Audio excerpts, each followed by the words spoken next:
Okay, now we're on to.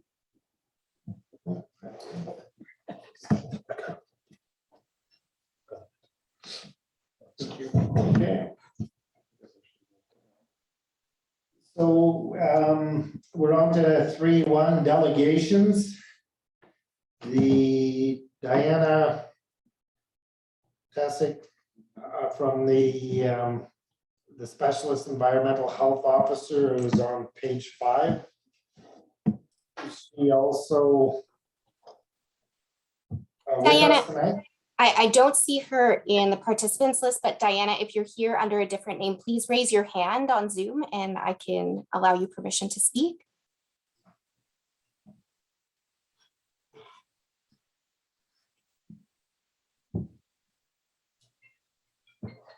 Diana, if you don't know how to raise your hand, just in case, you just hit reactions at the bottom and then there is a raise hand function.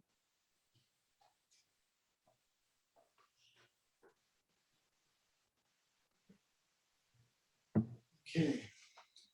I'm not seeing her in the room right now. Okay, so council has a written letter from her. I guess I wonder if she's trying to call us.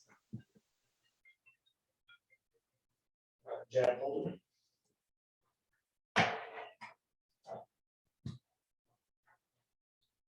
Oh, sorry, I'm gonna get busy right now. Bye-bye.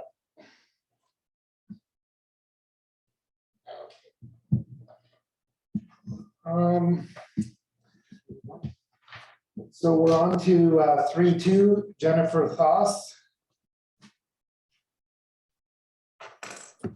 Okay, Jennifer, I've made you a temporary co-host, so you can now unmute and share your screen.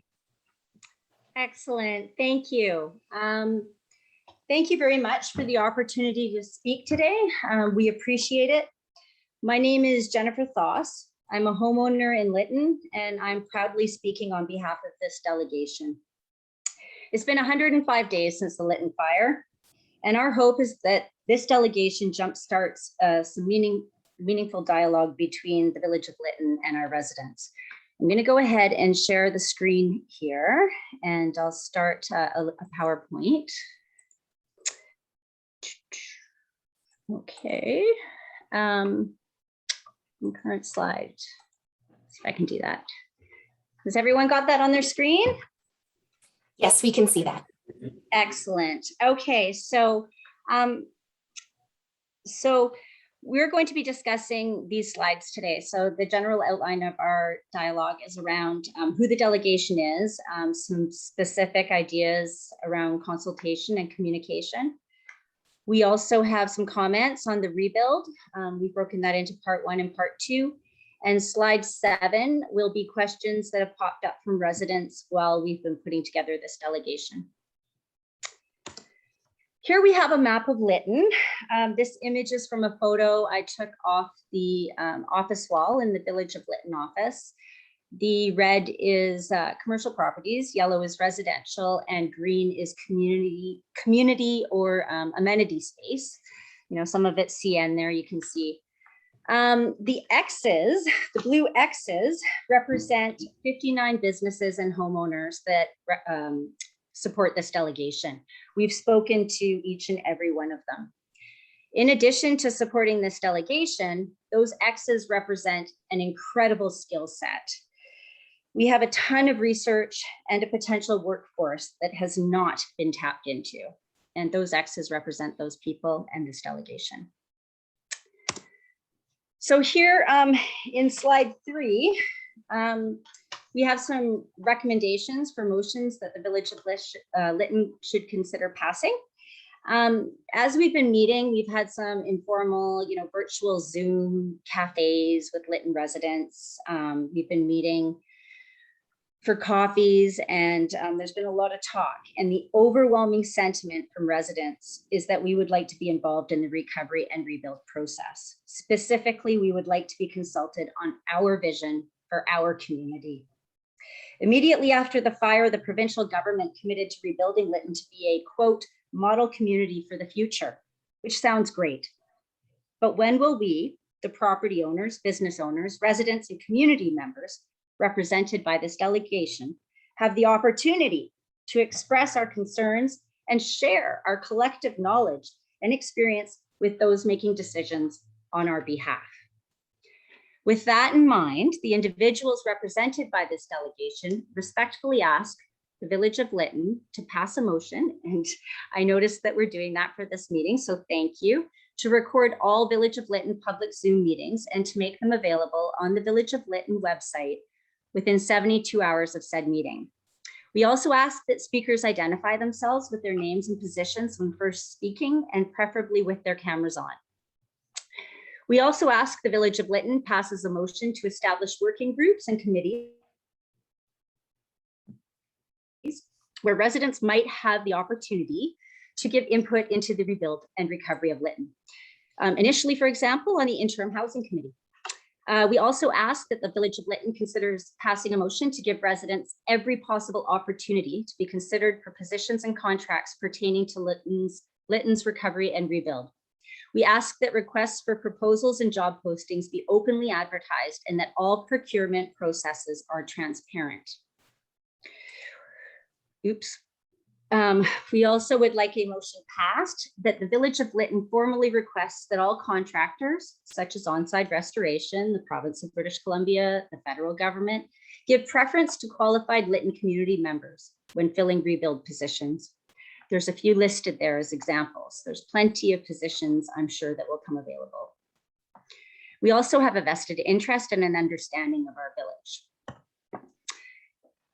In addition, the individuals represented by this delegation respectfully ask the Village of Lytton recognize the results of a survey that went out in August, done regarding the $30,000 in gift card donations that we heard were donated. It's been about 9 weeks. The majority of survey respondents indicated that the preferred distribution of gift cards was by committee. We're wondering why that's not happening. People need the money right now. We'd also like clarification on what constitutes correspondence published in the council agendas under correspondence received. Many residents and businesses have concerns that their correspondence is not on the record. We'd also like to know what other government and non-government organizations are involved in the rebuilding and recovery process of Lytton. For example, the TNRD, the Untitled Native Tribal Council, the BC Recovery Committee, etc. What are their mandates and what, if any, agreements are in writing? Something that I think we don't understand very well is the mandate of the Fraser Basin Council. We'd like to know what work has been done to date and how does the Fraser Basin Council plan on consulting with community members and businesses, and of course with the surrounding communities. What is their timeline? And when will they begin reaching out to residents? And finally, we would like, in the record, the minutes and attendees of each meeting. I think it was Councillor Hayes that expressed he didn't know how many people were in the meeting. That should be on the record. Okay, on to the rebuild. So the introduction of Bylaw 750. Within 12 days of the Lytton fire, the Village of Lytton introduced Bylaw 750. We remain puzzled as to why the village saw this as a priority so soon after the tragic, traumatic fire that displaced our community and took 2 lives. This action could have been part of a discussion specific to the rebuild, as opposed to taking up space when the priority should have been a showing of care and compassion for the people who were and continue to be displaced. The introduction of this bylaw was short-sighted in absence of community consultation, which should include information sharing on what exactly is net zero and why it is we should be striving towards this goal. It's caused a lot of unnecessary anger, fear, uncertainty, and took away from the very real need to process the collective trauma we have experienced and grieve the loss of everything we know, including our community.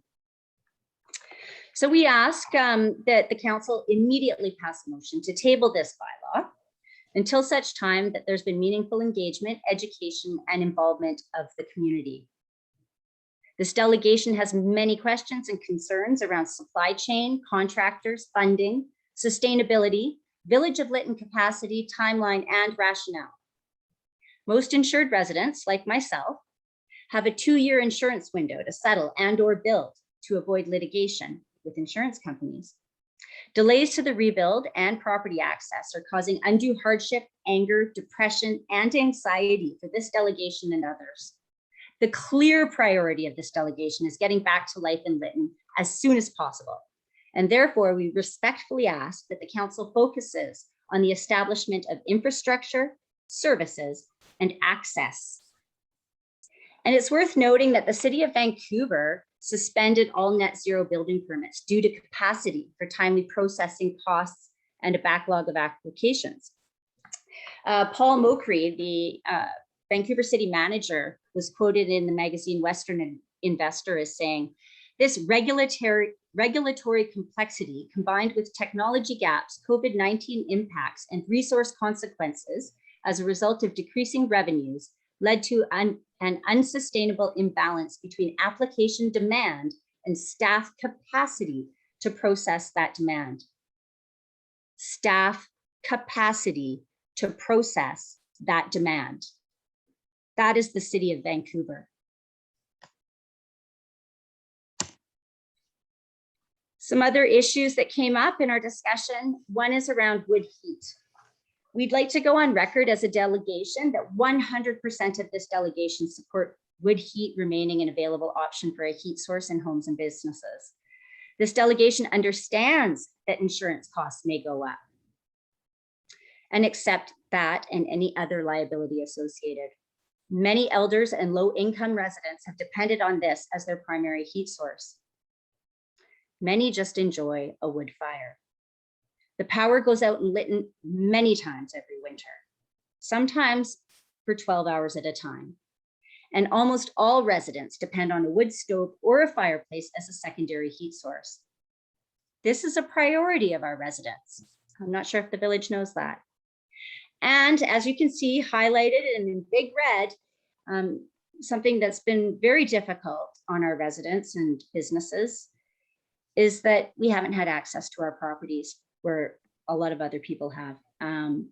So we ask that once hazardous debris removal in the village is complete, that property owners may have unrestricted access to their properties. So I'm finishing up here with a few questions from residents. These have popped up again, like I mentioned in our discussions. I think Councillor Gray mentioned something about the property tax bills, so thank you for that. We would like to know the status of residential and business property tax and utility bills. Secondly, in the July 12th special council meeting agenda package, it was stated that $500,000 was allocated to the recovery and rebuild budget. Could you please provide us with a breakdown of these expenses or the expenses committed thus far in this budget? And what is the intention for those remaining funds? In the meeting minutes of September 22nd, there was mention that the council offered Team Rubicon up to $20,000 for sifting of single family dwellings to be completed before October 8th, 2021.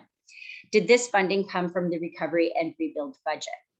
There was some confusion around that when we read the minutes. We weren't sure initially if there was $20,000 per home, or if Samaritan's Purse received some money, or Christian Aid Ministries. So yeah, where did that money come from and what was the reasoning behind it?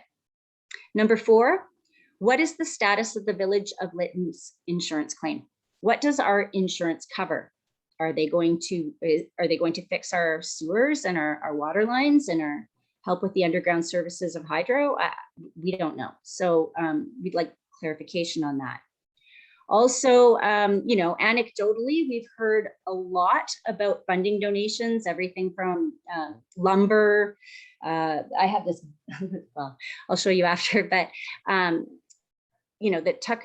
Tuckwim Village GoFundMe, there's gift cards, and we don't know how much or what for, who gave them. We'd like to know the current status amounts of all funding donations, and when can residents expect to receive the financial supports from those fundraisers? And like the gift cards, how will they be distributed?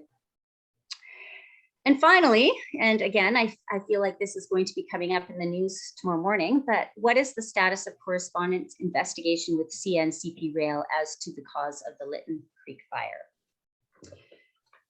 So that concludes the bulk of our delegation there, the bulk of our concerns. In conclusion, I think this delegation would like to thank the village for the work they have done so far and all of those that are here tonight. We'd also like to thank the local Indigenous communities, as well as the cities, towns, and villages that step forward to help our residents in their time of need and reaching out and offering their support.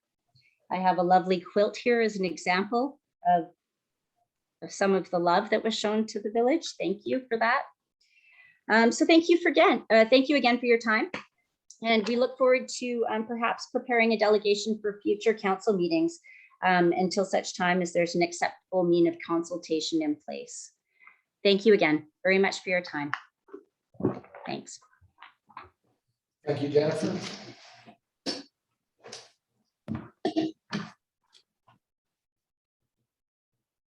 Okay, we're on to number 4, public comment. Public are invited to comment on matters pertaining to the agenda for up to 2 minutes. Thank you. Members of the public are now invited to comment on matters related to the agenda for up to 2 minutes. If you would like to speak, please use the raise hand function on Zoom. You can find that by clicking on reactions at the bottom of your screen and then clicking raise hand. When it's your turn, I'll read your name and we will ask you to unmute yourself. You will get a pop-up on your screen asking you to unmute. You will have 2 minutes to speak. I will give you a 30-second warning verbally and in the chat. And at the end of the 2 minutes, your microphone will be automatically disabled. So if you would like to speak today, please raise your hand now. Our first speaker today will be Edith. Edith, I will ask you to unmute right now.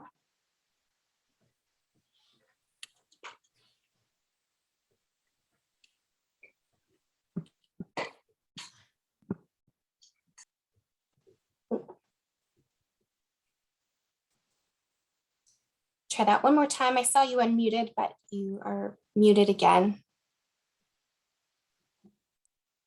There you go. We should be able to hear you now, Edith. Great, thank you. Good evening, Mayor and Council, staff, residents of Litton. My name is Nux Gus, and I am a member of the Wolf Clan of the Gitxsan Nation. My English name is Edith Loring Kohunga. My roots to Litton stem back to the early 1900s when the Lorings arrived in the Litton area. My late uncle, Victor Loring, served as council and mayor for many years. My late father, Art Loring, was raised in Botany Valley and left in 1931 at the beginning of the Great Depression. Growing up, I had the privilege to enjoy many of my summers in Lytton. From 1996 on to 2014, I worked with Stein Valley School off and on. In 2014, I was hired as a contractor, and in 2017, hired as principal and school administrator. For the past 4 years, I resided at the teacher house at 537 Fraser Street. It has now been 105 days since the Lytton fire on June 30th, and there appears to be little action on the ground. As residents, we have a lot of questions and very little answers. First, I want to raise the issue of interim housing. Winter is quickly approaching. Where is that on the council and recovery manager's agendas? I worry about our elders, our seniors who continue to be displaced and homeless, such as Peggy Shute, Ruth Dunham, Mona Crossan, Lois and Wayne Brooks, Nikki Houston, and many others. How will they manage during the winter? What 30 seconds remaining.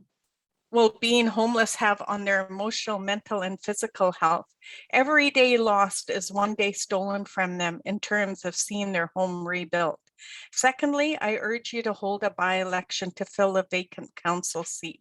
I know that you passed a motion, but I ask that you pass another motion to hold a by-election. Having one more person, an able-bodied person sitting at the table, will help distribute the tremendous amount of work that you all have. I know there's many things that need to be done, and we're all willing to help. And we ask that you please reach out and ask for help. Too much time has already been wasted. It's time for action. Thank you Your time for is your complete. time. Thank you for your comments. As a reminder, if you would like to speak today, please use the raise hand function on Zoom under the reactions button at the bottom of your screen. The next speaker today will be Denise O'Connor. Denise, I will ask you to unmute now.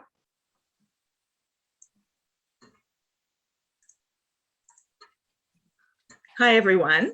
I'm Denise O'Connor from 522 Fraser Street. I was raised in Lytton and I lived at that address for the past 30 years. I fully support everything presented in the delegation presented by Jen Toss. And like everyone else, I look forward to your response and answers to our questions. In particular, I'm interested in your response to our concern around Bylaw 750 and building back net zero. I'd like to start by apologizing for something I said a few meetings ago.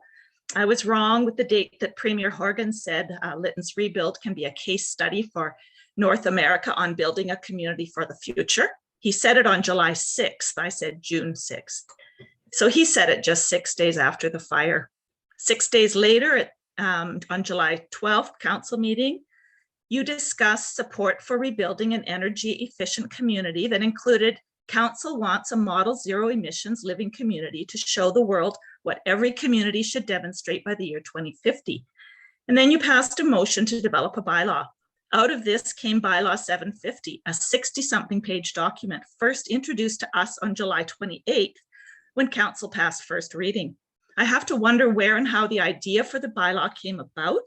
I may be wrong, but I have a hard time believing that with all of the urgency that was going on during those first few weeks after the fire, it actually came from you or your staff. I find it odd that your priority was to make Lytton a model community back then.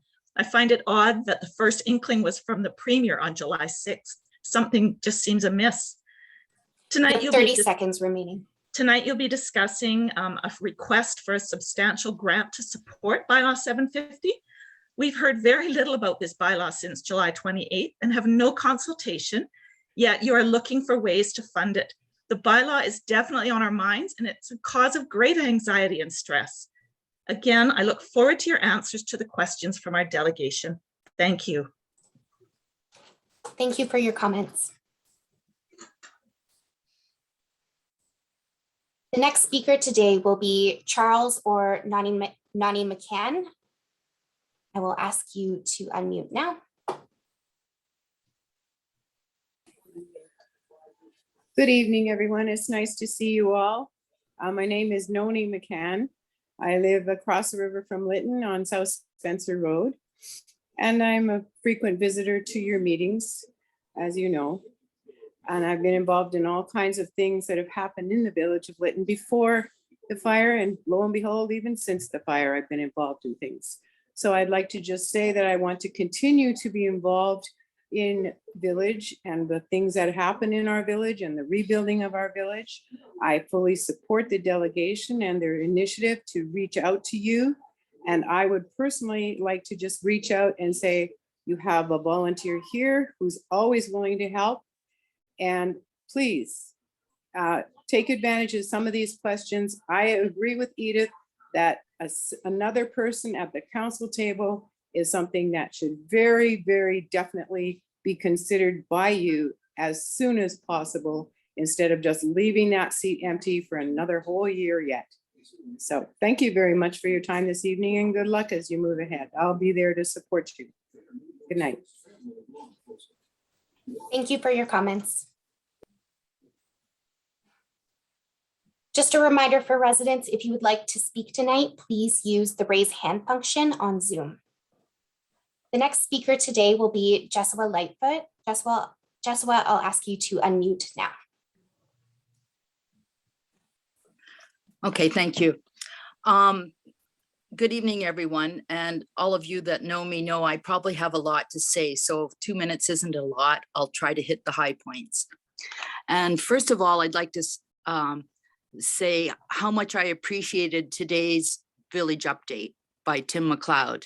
It was informative and inspiring, and it was good to hear that the majority of sifting has been done and arrangements for cleanup are developing.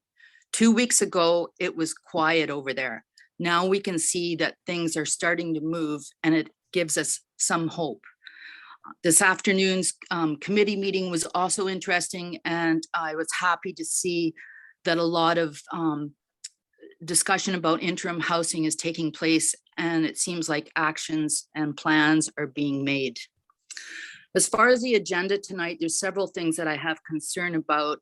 One being the mental health support. And while I feel it's well intended, a lot of time has passed since the initial event, and many people have found some comfort in other locations. Having said that, I know that there will be ongoing mental health issues, but this seems like a very large project when it could really maybe be simple.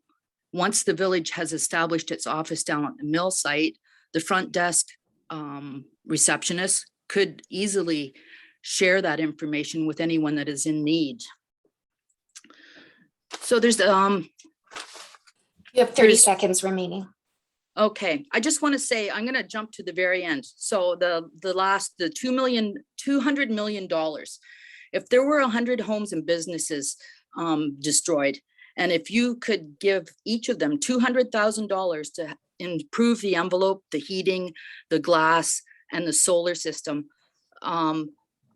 that would be only $20 million, only 10% of that budget. I don't understand, and many of us don't understand, why you're pushing for a district system when individual homes could achieve that same goal.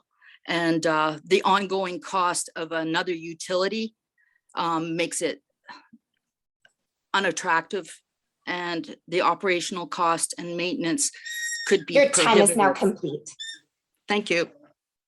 Thank you for your comments.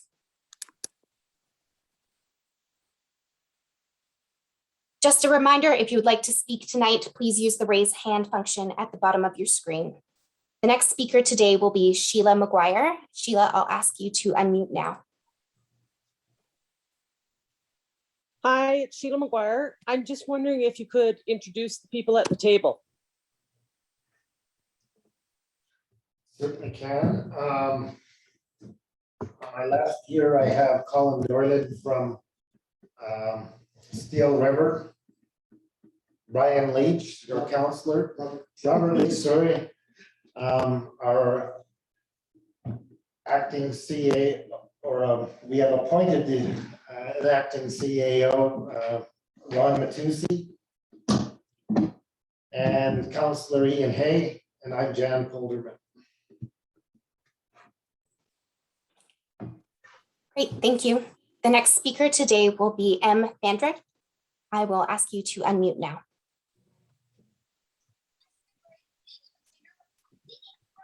Hi, good evening. My name is Megan Fandrich, and I'm a resident in the village of Litton, still here tonight. And also I am a business owner. I lost my business in the fire. And I wanted to go on the record to voice my support of the delegation and of all the points raised, particularly the point of using locals whenever possible to fill the positions for the recovery and rebuild of the community, because we do have a vested interest. We do have a lot of people with different expertise, and I think it's really important that we are involved as much as possible. One community member can represent so many other community members. More than one outsider would know what our desires are, our visions are, and how we need our community to move forward. Thank you for your time. Thank you for your comments. I don't see any more hands raised, so that completes the public comment portion of the meeting. Item 5 is the adoption of the minutes of the September 22nd regular council meeting. Is there any corrections? Councillor Hay? Councillor Hay here. 10.3, 1, 2, 3, the fourth bullet. It reads, call contractor in Lillooet on September 17, 2021 regarding flooding on Main Street due to a plugged drain. Who fixed the problem? That is incorrect. It's mixed up with my report. I called Lillooet contract and then we had the sewer blockage on Ponderosa, the bottom Ponderosa. I believe the end of July, first part of August. All I did at this meeting was I did report that there was flooding on Main Street. Then I had driven through it. I don't know who corrected it. Can we get that amendment done, Lori, please? So what are you wanting? You just wanted to have a removal of a reference to getting it corrected? No, sorry. On it, it says that I called Lillooet on September 17th, 2021. I did not. I called them at the end of July or the first part of August for a sewer backup on Ponderosa. It was in my written report that went on to you. I think you probably just got the two mixed up because they were right one after the other. Okay, I will remove that. Thank you. Okay. Thank you. Are there any other, Councillor Hay? Sorry. Under motion 21-158, probably above it, I'd ask you, Lori, to put in the 4 comments that I put prior to that, which stated why I was putting this motion on the floor. And I'd like it in the motion, or sorry, in the minutes, because when people read this later on, I'd like them to know why I put the motion forward. And that's where that mix-up came, because I talked about prior to that motion or introducing that motion, I talked about the sewer backup on Ponderosa. Then I talked about the flooding downtown, and there was 2 other points. They're all in my written report anyway. Thank you. Thank you. Are there any other corrections to the minutes? Being that there is none, could I get a motion to adopt the minutes as amended? Councillor Hay. Councillor Leach, all in favor? Aye. Thank you. We're moving on to 5.2, the minutes of the special council meeting held on October 5th.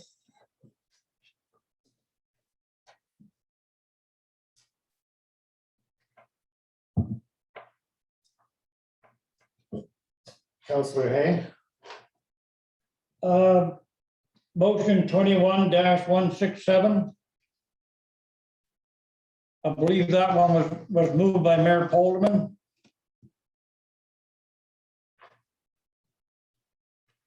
And not Councillor Hay.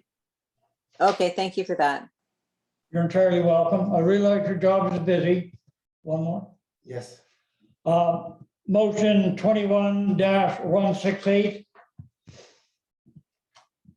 It reads, I'm just going to read the first 2 sentences because that's where the correction will come from. Moved by Councillor Hay, seconded by Councillor Leach, that the select committee recommend to council that staff enter into a draft agreement. I was sorry, and I'm using a strong word here. I was emphatic that we take out that the select committee recommended to council. And my motion was moved by Councillor Hay, seconded by Councillor Leach, that staff enter into a draft agreement with us complainers. I believe that whole meeting was recorded, so you should be able to go back and check that. So Councillor Hay, the reason that I added that the wording of the select committee recommend is because The select committee can only recommend to council. They cannot make and pass a motion that would be actionable by staff until it's made in a proper council session. That's right, and that's what it is, because what we're talking about is 21-168, and that was a motion in council. Oh, okay, sorry. The one coming from the committee is above it, 21-022 LPR. Okay, thank you very much. I'll correct that. Thank you. I appreciate all the hard work you do. Thank you. Sometimes it moves very fast. Thank you. Are there any further corrections? Seeing that there's none, could I get a motion to adopt the minutes of the special council? Councillor Hay, Councillor Leach, all in favor? Aye.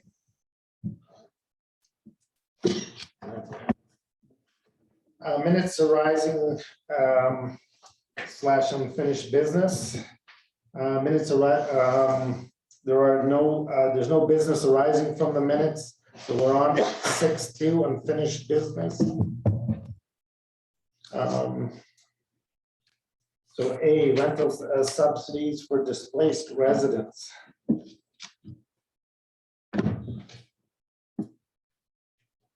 And I'll make a motion to defer to our next meeting. thank you. I'll second that. Any discussion? I'd like to know why it's being deferred again. Was that brought forward by our community recovery managers? Yes.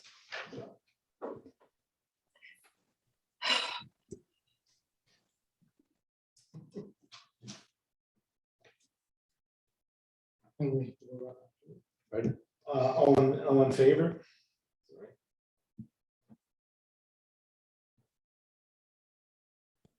Okay. So then we are on to B, the Fraser Basin Council immediate recovery report to follow. That'll have, can I get a motion to defer that? Councillor Leach. Sorry, who made the motion there? Sorry. Councillor Hay, sorry, Lori, I was mumbling as I usually do. Thank you. There's two hands going up at once. Thank you. Is there any discussion? All in favor? Aye.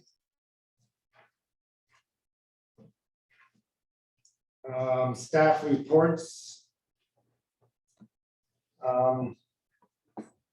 CAO Curry is on medical leave today. Her report is on page 16. Nothing to add. I'll make a motion, we defer both 7.1A and 7.1B to the next next meeting. I'll second. Is there any discussion? All in favor? Aye. Our chief financial officer, is she present?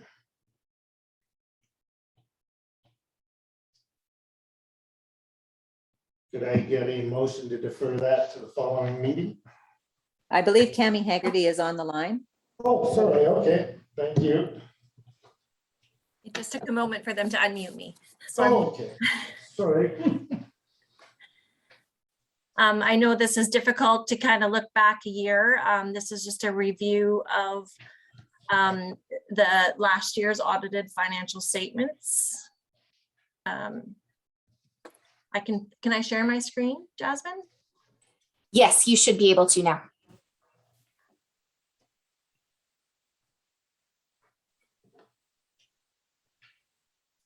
I'm not seeing that option though. Just at the bottom of your screen, do you see the little green arrow? I just made you co-host. Okay. Yeah, it's popped up now. Great. Perfect.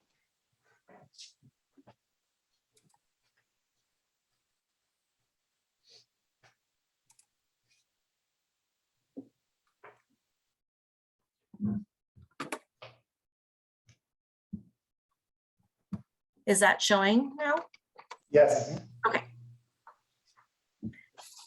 So just as an introduction, for those who are listening, is that I am Cami Haggerty.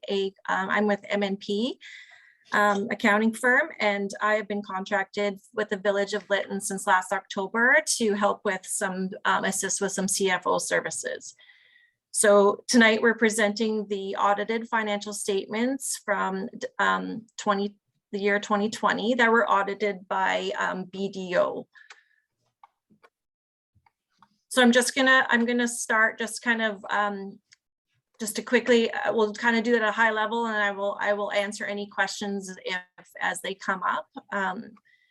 But I just sort of wanted to highlight what management's responsibility is for the audited statements. So management is responsible for the preparation and presentation of the accompanying financial statements.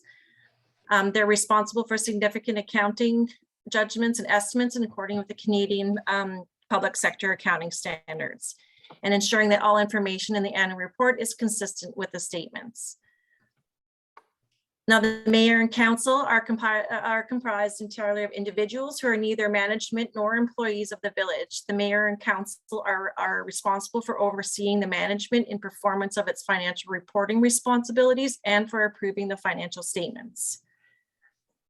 The mayor and council is also responsible for appointing the village's external auditors. And for 2020, BDO Canada LLP is an independent firm appointed by the mayor and council to audit the financial statements.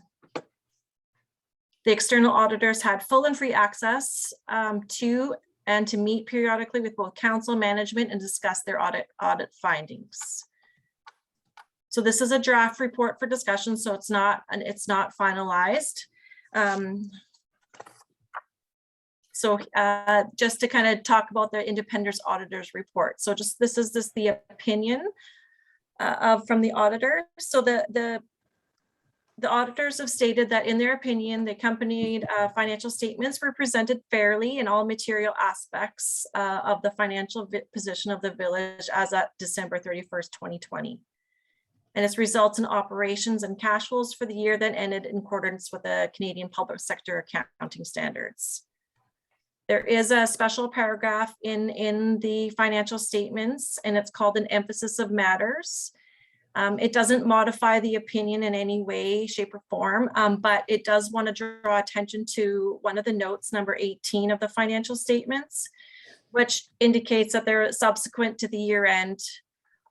There was the fire of the village. So it's just a disclosure that's required on the statements. It also wants to know, they also note that the financial statements for the period of December 31st, 2019 were audited by another firm. So that has to be disclosed in this as well. So the auditor's responsibilities for the audit of the financial statements. Their objectives are to obtain reasonable assurance that this financial statements are free from material misstatement, whether due to fraud, error, and to issue an auditor's report that includes their opinion. So a reasonable assurance of high level assurance, but not a guarantee that it's not a guarantee that audit conducted will always detect a material misstatement if it exists. That was just sort of like the preamble, just kind of giving you some background of where the audit comes from. So the Village of Lytton Statement of Financial Position, this is a statement that talks about the assets and liabilities and the net financial assets of the village. So financial assets, cash and cash equivalents at the end of December 2020 was made up of $1.281 million. Investments were $948,000. Accounts receivable, that's made up of a few items in note 4. Share that with you. So that's your taxes receivable, GST receivable, and then any government transfers receivable, and just regular trade receivables at the end of the fiscal year. Inventory is there as well. The total financial assets are $2.5 million at the end of December 2020. Financial liabilities are made up of accounts payable and accrued liabilities. So the details of those can be found in note number 5. Those are trade payables and accrued liabilities, some capital project holdbacks, some wages payable, which includes vacation, overtime wages, and bank time. Deferred revenue, that you'll find the details of that in note number 6. So deferred revenue is things that money that's been received, but not spent. So they're disclosed as deferred revenue for a total of $115,745. Long-term debt. So the long-term debt is made up of an MFA debt, and the balance at the end of the fiscal year is $65,556. So the total financial liabilities for the village at the end of the fiscal year were $402,000 for a net financial assets of $2.1 million. So non-financial assets that make up the financial statements are things like prepaid expenses, which are prepaid insurance premiums, and then tangible capital assets. And so this is the buildings, equipment, and such. And that's $6.4 million.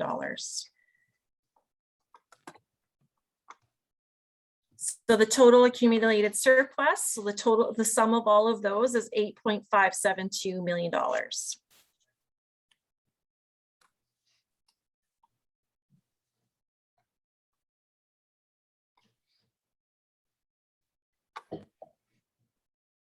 Did anyone have any questions on the statement of financial position? Before I jump to the next one? It doesn't appear so. Okay. So the statement of operations and accumulated surplus, this is basically the income statement of the village. So it compares it to the budget that was set and the actuals. So you'll note in column the budget, and then 2020 actuals, and then compared to 2019 as well. So revenue for the village is made up of taxation, sales of services, which is sewer and utilities and other services. There pool services, parks and recreation as well in there. There's also return on investments. So what that is just the interest and return on any investments that they have. Government transfers, those are in the form of grant. Most of them are in the form of grants, but the details of that is also in note 11. Expenses are broken out by segment, so by different operations of the government. So general and administrative and legislative it had expenses of $644,000. Protective services, which is the fire, $74,000 is expenses. Planning and development, $65,000. Public works and transportation, $219,000. Parks, recreation, and culture, just under $25,000. Water and sewer, water $235,000 and sewer $114,000. So those are the expenses for each of those. The Museum and Archives Commission in the current presentation is included in the Parks, Recreation, and Culture numbers. So total income for the village was 1.65 million, and total expenses was 1.378 million. There was an annual surplus of 271,000. The majority of the accumulated surplus that you see there is part of the COVID restart grant that was unspent. So accumulated surplus details you can find in note number 9.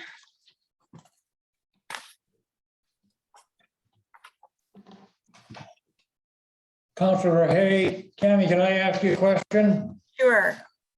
Thanks very much.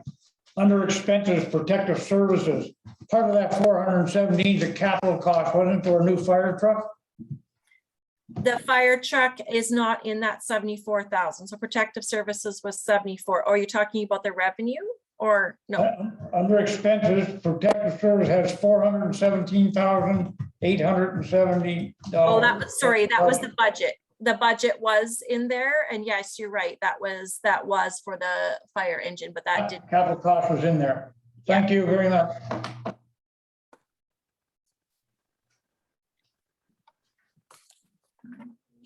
And I'm just. So just looking at the statement of changes in net financial assets. So the annual surplus for the year of 271,000.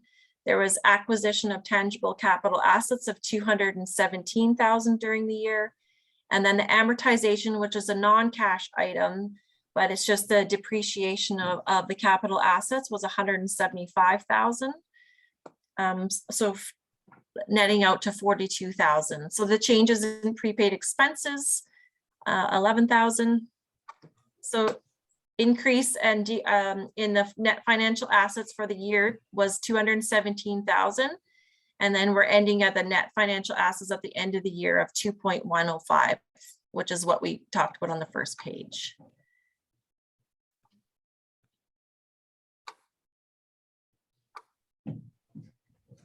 So I'm not sure if there's anything else that that would be helpful to go over in more in detail. I mean, I know this is a really difficult situation to go and look backwards where you were last year compared to this year, but is there any other further questions that you had? Councillor Hay again, Cammy, just a technical one if I could, and it's got nothing to do with your audit. I realize how busy your company's been trying to get all our stuff back together again. I just haven't had time to even look at this. I realize it's got to be passed, I believe, by the 31st of October. Is there any chance of us getting an extension from the government so a person can have a better look at that? I just don't have 8 hours to sit down and go through it with what's going on around us right now. No, and fair enough. And there is no, I mean, the deadline's passed for having the financial statements into the province. But yeah, we can work with them if you're not able to look through this, and understandably, that's why we've kind of avoided putting it on an agenda up until now. There is just some reporting mechanisms that the province is asking for, and they're very understanding about the situation that you're in. Super, thank you so much.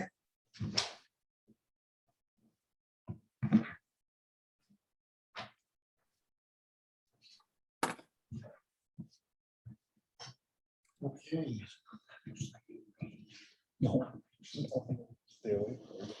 So we are now on to we're on to Public Works. What number are we on here? You're down to public work. 7.3 is nothing. 7.4. Excuse me, Your Worship. Yes. Your Worship. Yes. I got a text on Zoom about the deferral of the Fraser Basin Council Immediate Recovery Report. Mike is on the line and he does have to leave at 8:40. So he wasn't sure if you were deferring him until after the staff reports or if you were deferring him till next meeting. Want a motion taken right now? Yes. Councillor Hay, I'll make a motion to receive that report right now. Second. All in favor? Maybe change my words from right now to something nice. Will do. Thank you, Councillor Hay. Mr. Simpson, the floor is yours. Okay, good evening, Mayor and Council and staff and residents and guests online. Lori, would I be able to share my screen? Yes, you will. You are co-host right now, Mike. Okay. Great. Thanks for the opportunity to let me jump in and present now. I was curious about the deferral and I have to pick up my daughter from a driving lesson. So I'm a bit limited for time. Can you see that presentation okay? Is it in presentation mode? Yes. Okay, so what we'd like to do tonight is give you an update on the immediate needs recovery plan, but also a little bit of an overview, just an outline about, just to clarify for residents, as was asked earlier, what the Fraser Basin Council is, what we've been asked to do, a little bit of an overview on that, but the bulk of the time of what I'll do is a status and a content update of the immediate needs recovery plan that we're working on. So our contract, and as I presented at the September 22nd meeting, Fraser Basin Council is a charitable nonprofit organization in British Columbia with a mandate to advance sustainability. We are a nonprofit that has a large board with all orders of government in different economic sectors represented. And the way that we work is impartially bringing different groups and parties together to look at things for the long term, looking at economic, environmental, and social considerations, but also encouraging collaboration between different orders of government. So, and there's more on our website, which will be on the last page if people wanted to learn more. We've been around for almost 25 years, 24 years as a nonprofit. So our contract, our role is engaged through Emergency Management BC, and there's really two key tasks. The first one is to assist the Village of Lytton with the development of an immediate needs recovery plan with costing. And that's based on, so what we're getting and helping the village with is pulling together all the different information that they have about council's urgent objectives. There were 6 that you identified a number of meetings ago. The needs surveys that have been filled out by residents, the immediate needs, and the survey data from there, but also from the feedback from the Village of Lytton communication staff contracted through Urban Systems. The things that have been listed repeatedly over, since the June 30th fire in terms of major issues, we've been using that as a sort of a key point of information as well. And so what we're doing is pulling together, and our first priority with EMBC is to work on this immediate needs recovery plan, because what that will do is enable them to identify, well, what are the immediate needs, and then to cost them and figure out, can we fund this through an existing program, or do we need to, because of the extraordinary circumstances, go to a Treasury Board submission to the province for funding. So getting the funding going and figure out how do we fund these immediate needs is really taking up a lot of our immediate time to work on this. And I'll get into the challenges in a minute. And the second key task, which is more our traditional approach, is designing and initiating the implementation of a community engagement process to develop more of a medium-term recovery plan about what does that look like.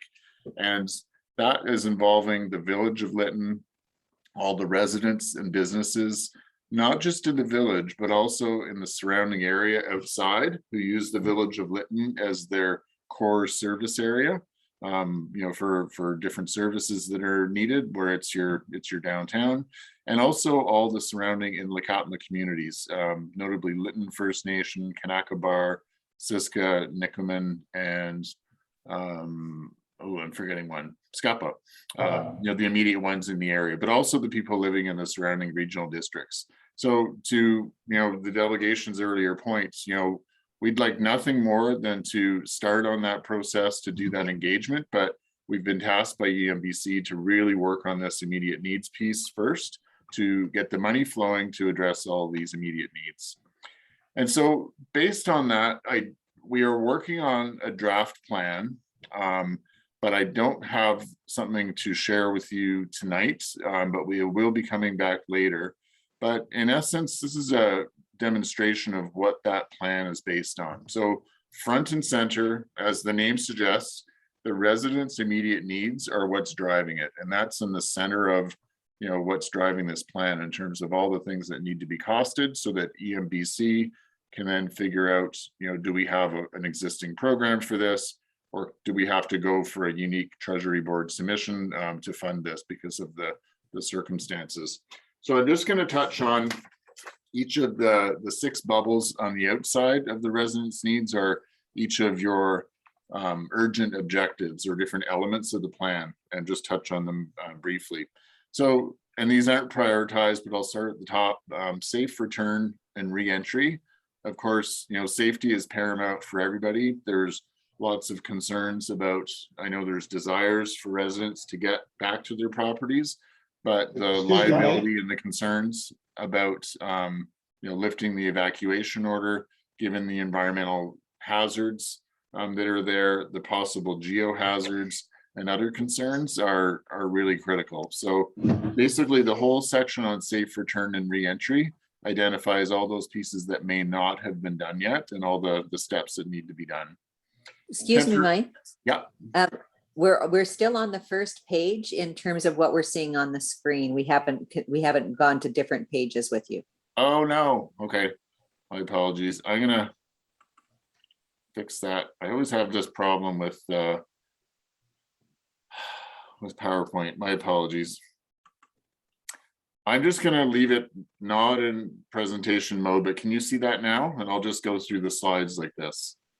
Yeah. Okay. I think that's much better. Thank you. Apologies. Okay. So that was just, you know, going over, I verbalized what it is we've been asked to do. And then I was just on this slide here, just showing what that the residents' immediate needs are the center, and the 6 bubbles on the outside are the urgent objectives. So temporary housing obviously is a major one, and we've heard a lot of concerns about that this has not happened fast enough. There have been a number of options presented, and we're pulling those together into this plan. We had a meeting with Mayor and Council and staff today to explore a number of the different options and see which ones are coming forward. And I believe that's part of your agenda meeting for tonight as well. And obviously this is a major concern because people are displaced, and we know that the ESS funding is running out, and people in winter's coming. So that's a major one. And so within that, we have all the different options presented and some costing on them as well from other reports. And that'll be a major piece of the funding request going forward. This one down here, financial and in-kind supports. It's an immediate priority as well. It's part of the plan because, as noted earlier, you know, there's a number of donations, both of gift cards and cash and materials and supplies that need to be managed, but also the other services such as living expenses, you know, for living out in the end of ESS, as well as other mental health services supports and other things provided by Red Cross and other organizations. So those are a major cost and a major need, and so they're part of the immediate needs plan as well. Essential services, basically if we're going to have residents, you know, be able to come back into temporary housing, there also needs to be the basic services such as a grocery store, medical services, maybe a pharmacy, RCMP, garbage collection, sewer, water, you know, those services that the village provides. A post office, I've heard that that's a challenge, that, you know, there's no postal services back, and a bank maybe beyond just what's at Cumsheen right now. So making sure that if people are going to come back, they've got those basic services. Those are all listed in there as well, and we're working on costing those. The village and community recovery team really speaks to the need to have staff and capacity, you know, at the village. We know that that's been a challenge, and as well as the services that, you know, the village provides. So that could be, you know, garbage collection, sewer, water, and all the other basics that a municipality and local government would provide. So that's in there as well for support. And then the last one is a big one as well, is communications. We know there's been a lot of frustration from residents about not enough information going out, not enough, you know, engagements, not enough of their questions being answered. So within the immediate needs recovery plan, we've identified a whole host of communications options that we wish we could get going on last month, but we do have some things planned in the works around community town halls, that we're working with mayor and council and staff to be able to host and to support them in that, as possibly as soon as the end of the month, sometime later in October.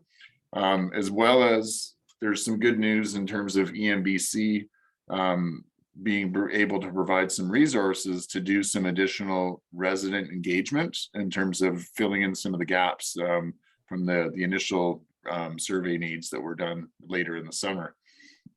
So there is some good news on that front as well as an opportunity, town halls for people to talk about, their circumstances, but also to ask questions and get some answers from people about what does net zero look like, when can I move back, and all the different sorts of questions that have been asked. So in a nutshell, that is what the plan is going to include, and we've got bits and pieces of it coming together. But on the next slide, the challenges that we've had is that, when we were asked to do this as a primary task to assist the village of Lytton, there's been insufficient quality data to really create and cost the plan. When the needs assessment went out in the summer, there was not a full response back from residents. And so we're working with the data that we do have and supplementing that, as I said, with the list of info from urban systems that manage your communications. The other challenge that we've noted too is that, this is a pretty unique scenario. There's a lot of moving parts. There's a lot of people involved.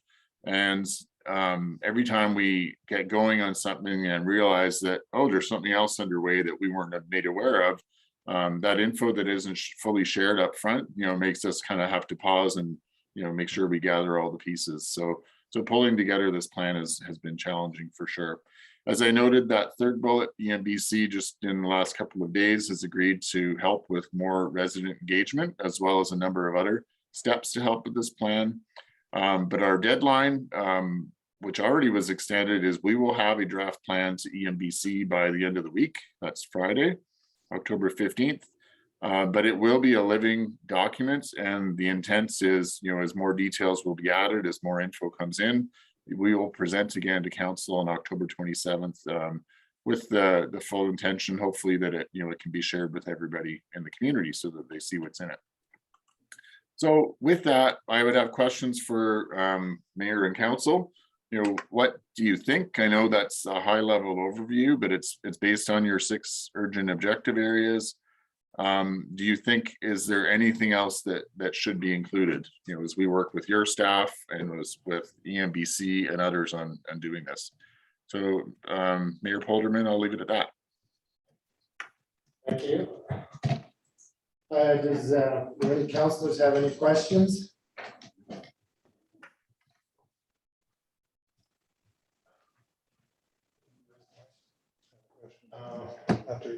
Oh, okay. Thank you very much, Mr. Simpson, for the report. Okay, thank you. And we look forward to getting you a more fulsome version in the future. Your worship, I just want to point out while Mike's still here, sorry, Mike, that item, I thought it was a different item later, but I think it's just really imperative, and I know the community's listening. We heard earlier from Jennifer and a number of citizens, but it's very imperative that the citizens participate as we try to get the rest of that survey information, because without it, it's going to be very, very difficult to plan. So I think an appeal goes out that when EMBC contacts the citizens, and maybe the community could help rally to encourage others that we fill in that information so that council has an accurate database in which to go on with that. Thank you.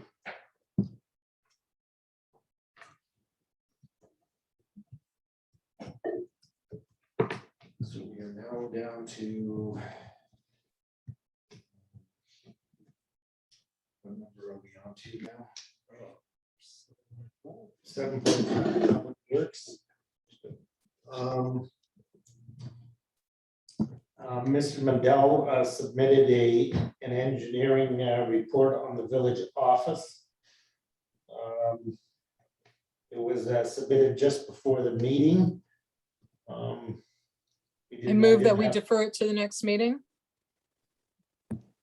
since we don't have the second report and it only arrived a little over an hour before the meeting. Thank you. Can I get a seconder to defer it? Councillor Hay, all in favor? Aye. Okay, we are on to 8.1, the permissive tax. 7B, sorry. Oh, yeah, they were both deferred. You need separate motions? Oh, separate motions. Okay. Can I get a motion to defer 7B or 7.5B? All motion. Thank you. Councillor Hayes seconds. All in favor?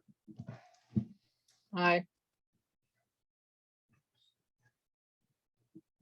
So we are now on to 8 bylaws, policies, and resolutions, and the permissive tax exemption bylaw. This, we will take this to third reading tonight. For second and third. I don't think you can do 3 readings on that. It's for 2022, so we can just start off with the first one.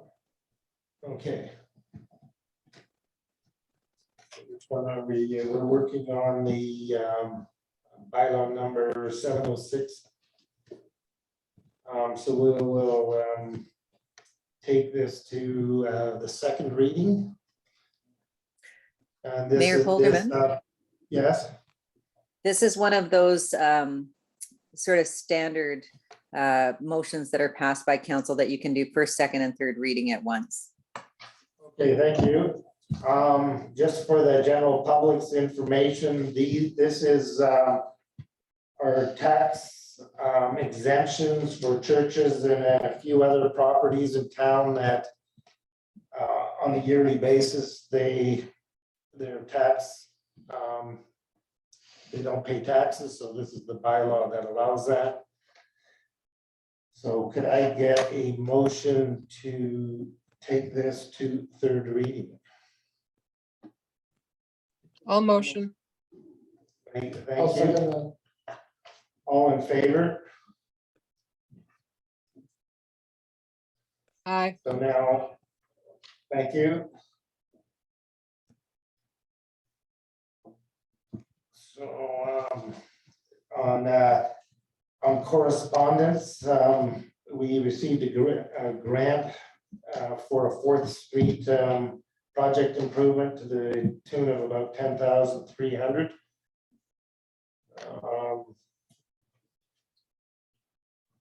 Then we've got nothing there to work on. Unless the grant can be applied to paving the street, I don't think that we should do anything with it right now. I believe we're intending to.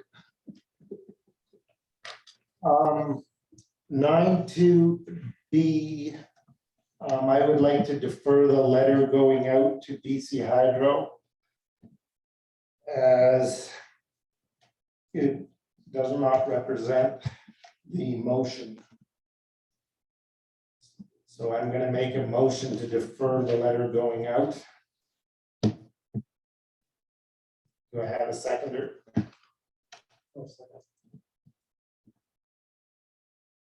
All in favor? Oh, question. Aye. Sorry, Lillian, I have had a question before we do the vote. So let's get going. Has it gone? Outgoing usually means it's gone. I am not aware of whether it's gone or not. I just know that it was drafted by CAO Curry. Sorry, and bear with me, Laurie, because usually with incoming means we already received it, outgoing means it's already gone out. And that's the way it's always been. That's the only reason I query that. Is there a way you can check that out? I don't have any way to check that out on the spot here tonight, no. But if that's the way that it's always been, then I would assume that CAO Curry would have put that on there as outgoing, as you've stated. So if I could make a suggestion, I'm not trying to, if we deferred this, could somebody, because we're a little bit on the staff wise, maybe yourself, Lori, could you contact Litton First Nation and see if they received this? Because what's going to be embarrassing if we write it doesn't go and it's already gone. The interim CAO has offered his services already, so you're off the hook, Lori. Thank you. I'm not sure who I would have contacted from Haida Gwaii, so I'm, yeah, Okay.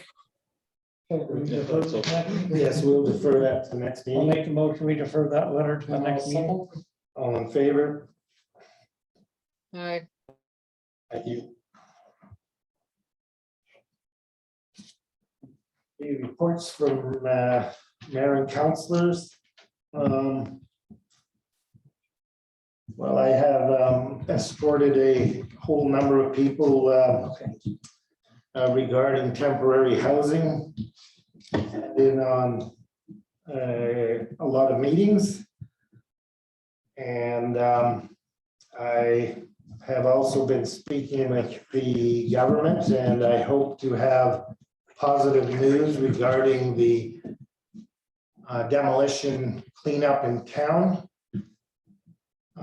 very soon, and that should help that process moving forward. And that's all I'm going to report at this point in time. Right.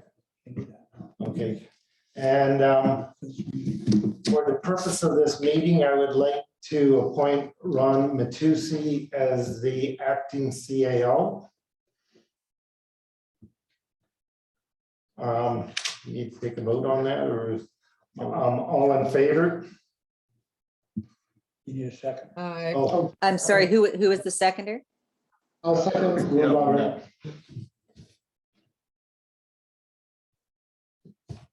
Okay, Councilor Leach. Okay, I'm just going to keep it short tonight, just a couple of items. I had a good conversation with our MP, Brad Viss, which I think he's on Zoom tonight. We talked about the progress of the recovery effort. Brad is very committed to helping Litton out here, so which is really good to hear. He told me he's providing updates to the Prime Minister, reaching out to CMHC, that's Canada Mortgage and Housing Corporation. And once the government resumes after the federal election, he's going to get in touch with the new Treasury Secretary in Ottawa there in regards to emergency funding for Litton. So fantastic news coming from Brad Viss. Thank you so much for your help. The other thing I want to mention, some people, Jennifer mentioned this earlier, some people may not know this, but the Transportation Safety Board will be holding a press conference by Zoom tomorrow at 11 o'clock on their website. If anybody wants to look at that, I'll give you the website. It's www.tsb.gc.ca. Once again, www.tsb.gc.ca.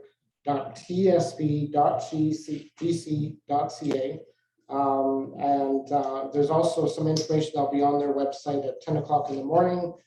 They're just releasing an update on their investigation. And that's it for me for now. Councilor Hay. Thank you very much, Your Worship. Good evening, everybody. I'll try to bring everybody up to speed on the goings on and Litton over the past couple of weeks as best as I can. Pardon me. I try to keep in contact with the fire chief as to what is happening at his end. They responded to a motorcycle accident on Highway 12 a couple of weeks ago, and also a medical response south of Litton. Not the same day, different day. The fire truck, for security reasons, had been parked in my yard until 3 weeks ago, when it was taken down to the forestry site, washed and cleaned up after its continued use during the fires surrounding Litton.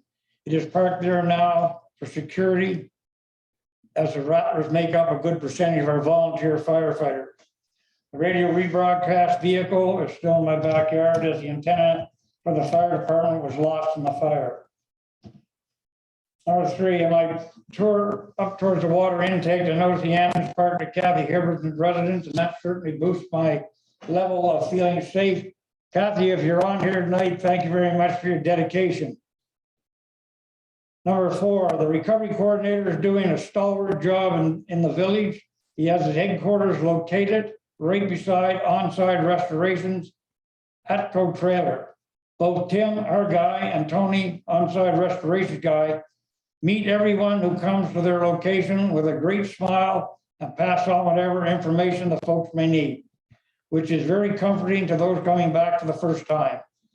These guys and the rest of On-Side Restoration's security crew are doing a great job. Tim, our guy, is looking after removal of unsafe structures, bracket on, especially standing chimneys, bracket off, and always on the go within the town itself. Tony is continually patrolling the downtown area, checking security posts, checking the security fencing. And both of them are just generally available for our residents or others, and I just call them the Walmart greeters. Number 5, high winds in Lytton this past Saturday, which caused part of the security fence to fall over onto Highway 12. I was on my way downtown, following Team Rubicon down. We all pulled over and piled the fencing, got it out of the way.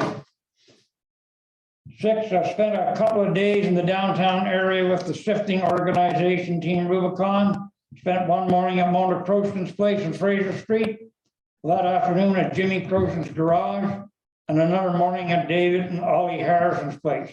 These people are out of town and couldn't be there themselves. I was impressed with the workers as they were continually suited up correctly and checked over by their leader before being allowed on the property. I want to say thanks to Patsy Gessie, Owen Collins, and Noni McCann for their volunteer time with Team Rubicon when sifting residents home, pardon me, the past few weeks. And I'm sorry if I missed anybody there, the ones I saw and talked to. Also, the former resident Ernie Wagner, who devoted his time as Samaritan's Purse in their sifting operation. This is by no mean feat an easy task, as they are almost completely encased in plastic, rubber, and glass during the time they are conducting the actual sifting process, which cannot be a comfortable way to work. I take my hat off to all the organizations and their supporters for the hard work which they gave of their own free will.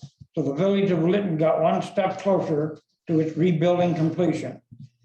Also, thanks to Joshua Lightfoot for her continued support during these trying and troubling times. There was a bit of a smoldering fire in Lytton up in the CP rail yard coming up from underground on Monday. I was contacted about it, contacted the assistant fire chief, Everett Tom, went down to check it out. Fire Chief Phillips came up to the scene also and made contact with dispatch, contact the CP rail as it was on their land. He was afraid of putting water on it because if we washed out the bank, the rails may have been affected. There was a crack in the ground which allowed oxygen in, and with each passing train, the crack got wider. While awaiting CP rail personnel to attend, Fire Chief Phillips made mention that since the province was so slow in replacing the critical equipment, either lost or damaged during the fire departments they had worked with were in contact with him and had made offers to donate equipment.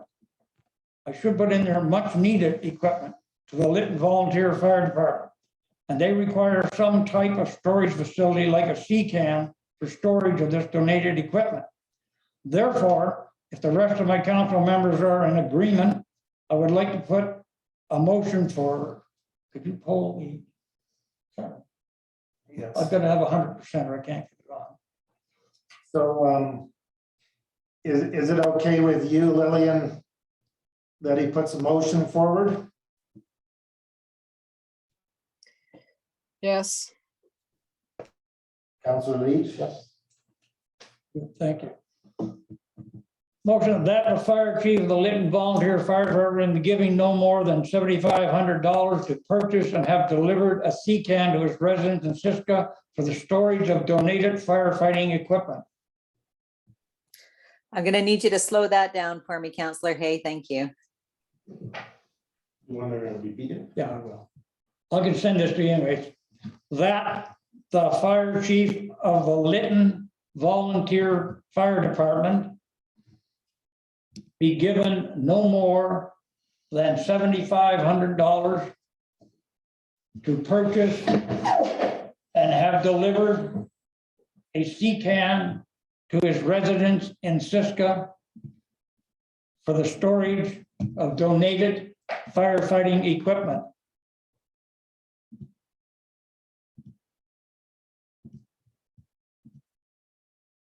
Thank you. And would that become his property or would that remain the property of the village?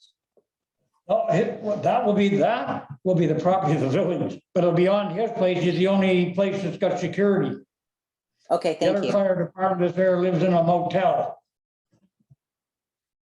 Okay, is there any discussion? One if I could. Yeah. Is there a for my second? fellow- I'll second the motion. Just for my fellow councilors, information, the reason I put 7,500 down, I was talking to a resident of Litton, or a resident of the community, I should say, and he was saying the cheapest he could get a large one for now is about $10,000. So that's the reason of the 75 in there up to. Thank you. So is there any further discussion on the purchase of the C-CAM? Seeing that there's none, all in favor? Aye. Thank you. Thank you. That's my report. Councillor Gray? The only thing that I have to report on is that Derek Baker is currently taking a look at our DMAF application, which is for complete infrastructure support. Would cover everything from burying services to repair and replacement of sewer and water as needed, building the village office, etc. So once we have an answer from them as how it's looking, we can move forward if the council so decides. And that's it. Thank you.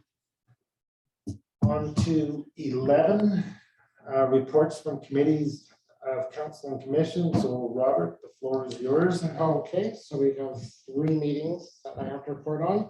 The first one is September 27th. That was a special meeting that we had. Because there were some items that came in 20 minutes before, we deferred the Village of Litton reentry plan, the recovery plan update, and the Aspen Plainer site update to a October 1st meeting at 1 o'clock. So that was deferred. Staff have been working with insurance companies, and it's likely that there will be more than one contractor involved. There has been no response yet from the province about funding for debris removal for uninsured residents. If funding for uninsured residents is approved, debris removal for the village property will occur at the same time. The October 1st was a special meeting as well. So we brought in 2 recommendations, of which the first recommendation was, and I'm quoting here, moved by Mayor Polderman that the select committee recommend that the Village of Litton enter into a draft agreement with Aspen Planers to use the mill office as the temporary village office after inspection by the Mendel Engineering, and a draft agreement to be sent to council, unquote. That recommendation was passed. There was a second recommendation that was made, and I'm quoting here, moved by Mayor Pullman that the select committee recommend to council that staff enter into a draft agreement with Aspen Planners for the portion of the site suitable for up to 60 houses, and that an engineering report be prepared on the suitability of the site for the October 13th, that's this meeting today, 2021, the regular council meeting, unquote. Recommendation was passed. Those 2 recommendations did go to a special council meeting on October 5th, of which both of those were passed. Today, we had 2 more recommendations. So I am bringing the recommendations to council tonight.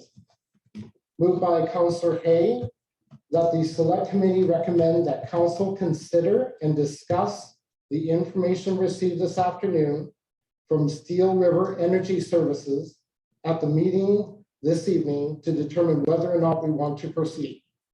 So I will need to have a motion on that to bring it to council. Sorry, Laurie, my memory's not good to go through all this, so. Which one am I at? Are you ready, Lori? Yes, thank you. Okay.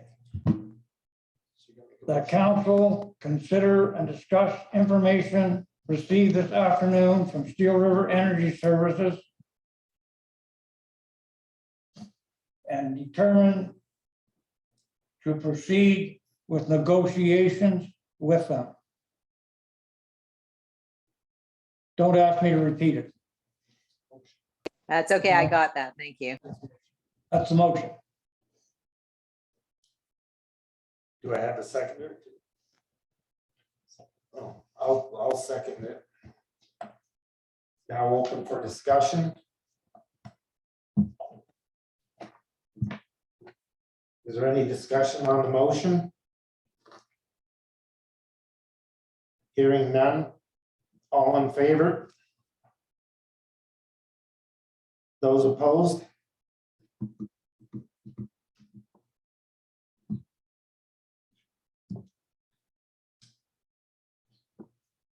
Lillian, are you in favor or opposed?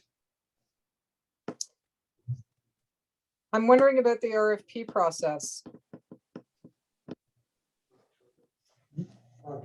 Why are we entering into an agreement?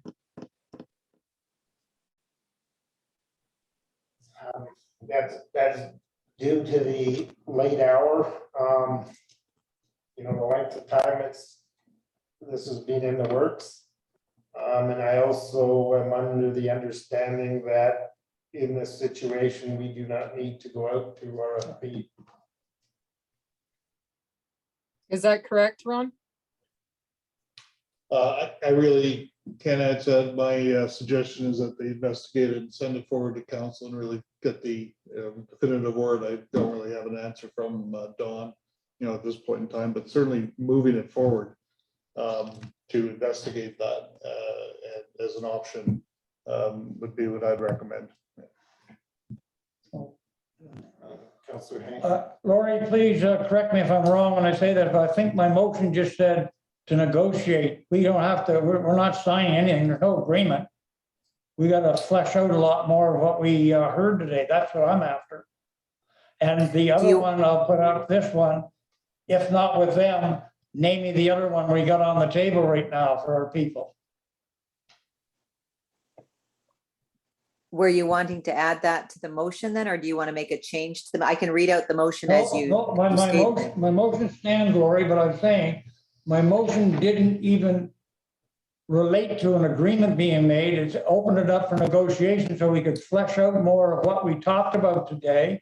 There's more information coming in. That's all my motion was doing.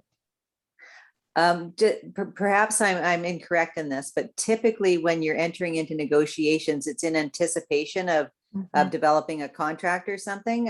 So like I could see it possibly if the motion was to proceed with further consultations with them or further discussions or to seek further information, but negotiations does sort of imply that you're moving forward towards a contract, and that's my I have a rough time with semantics with my grade 12 education.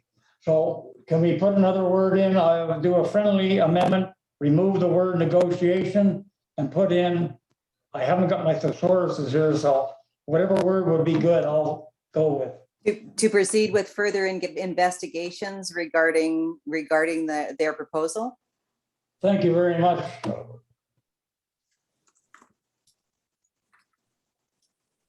So would you like me to read that back now? Please, if you don't mind. Thank you. Moved by Councillor Hay, seconded by Mayor Polderman, that council consider and discuss information received this afternoon from Steel River Energy Services and determine to proceed with further investigations regarding their proposal. Any discussion? Thank you. Is there any discussion? Not for me. Okay, thank you. All in favor? Aye. Thank you. Okay, I have one more recommendation from the committee. Okay. Moved by Mayor Polderman that the select committee recommend to council that the village of Lytton hire Exton and Dodge to complete the land survey as per the proposed contract. I need somebody to make a motion on this. It's the bottom. It's the bottom.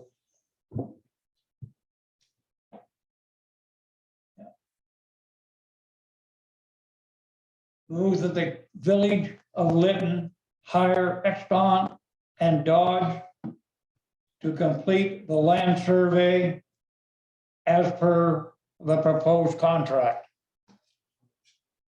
Motion. Do we have a seconder? I'll second the motion.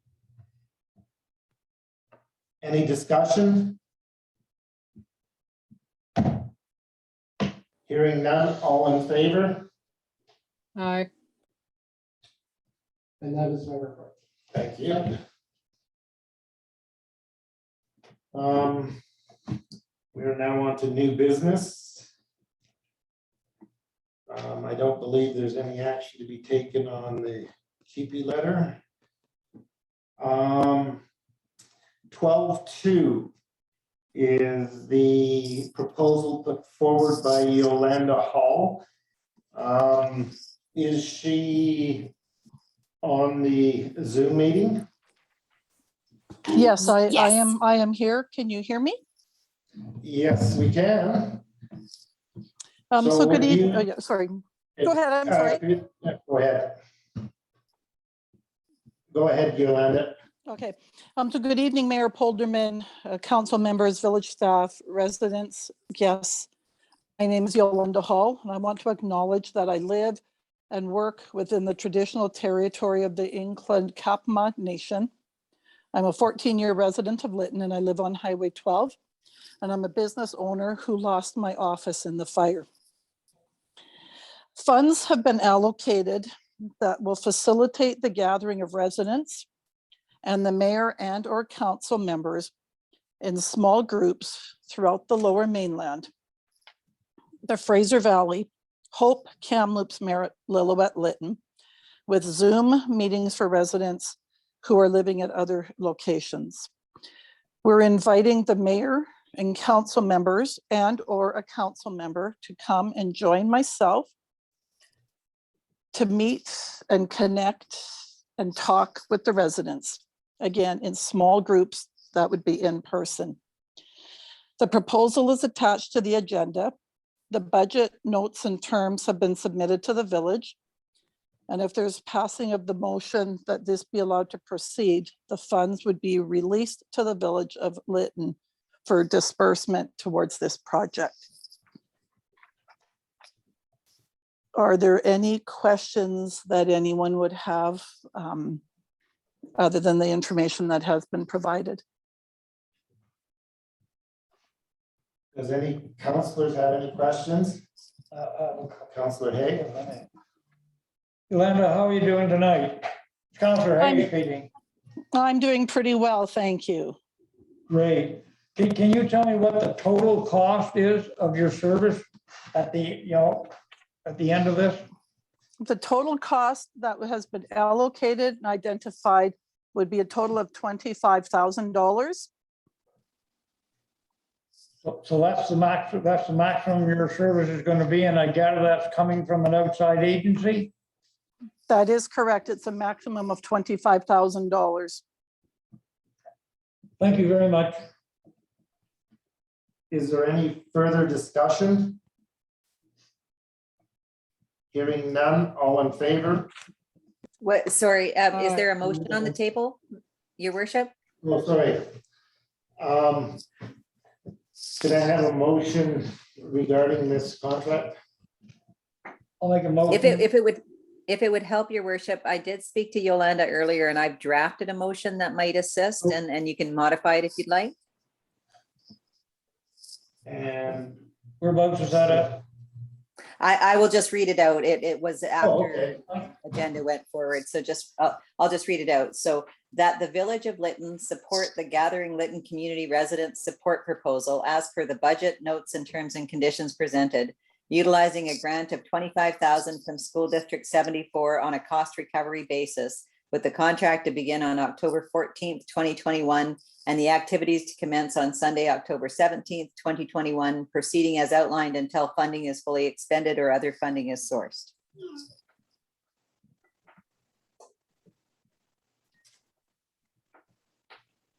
And you can modify that as you see fit. Other, can we put the word other outside funding? Other outside funding is sourced? Yeah, sorry, and Yolanda, I'm not trying to be hard to get along with. It's just that we've got very limited money in our coffers and we've got places we sort of need to do. So, and I appreciate your time. I appreciate your background in trying to help the people. So, but I just like to see the money come from outside of us so it doesn't take out of our coffers. And speaking to that, just this is Yolanda, I think that would be the full intention, that there would be no request from funding from the Village of Lytton. Thank you. Yeah, no, I'll move that. Oh, so Councillor Hay moves the motion. I'll second. Robert seconds the motion. Is there any further discussion? All in favor? Aye. 12.3 is a request from TELUS to reestablish the phone and television and internet services in a timely manner. I'm not sure that the television and internet service. Maybe they will in the future. Maybe they will in the future. The TELUS called me up and they are very interested in rebuilding their head end as it serves not only the village of Litton, but all the surrounding areas. And I think it's important to reestablish our critical services. My recommendation would be that we approve it on the condition that in the future, they may have to build to net zero standards. Mayor Polderman, I just want to flag that John is here from TELUS to speak to anything if needed. The floor is yours. Okay, good evening, Mayor and Council and guests. My name is John Chimino. I'm with TELUS and I'm in the mission critical environments. We take care of all of TELUS's real estate. And my focus is primarily the rebuild effort. In the village of Litton, we have our central office where all our telecommunication equipment is located. And we would like to rebuild that as soon as possible. We did submit to the city or to the village some conceptual drawings or what we're planning to rebuild, which is basically just rebuilding what was there before. And we have submitted that. We've been working with Tim. He gave us access to the site for us to do some environmental investigations. And we have our environmental reports, and there's nothing of concern that was found by the Pynchon, our environmental consultant. Everything that we want to clean up there is safe to handle and disposable at any landfill that accepts construction debris. There's nothing that would leach or anything like that. So we're going to work with Tim to clean up our yard there. But most importantly, we're looking for approval from the village for our construction plans. We don't want to build something and then for the village to come back and say, well, that wasn't what we had in mind, or that's not consistent with the standards. So we're just looking for some feedback. We can submit construction drawings to the city, but that will take some time to prepare. So we're looking for expedited action so that we can get service. Just to give you an idea, We have approximately 425 customers, TELUS customers who have no service at present. For about a quarter of them, there's plans in place to try to restore their service. And this is through technology, really software and replacing equipment so that their service gets rerouted through a different office. But for the bulk of them, 75%, there are no other options.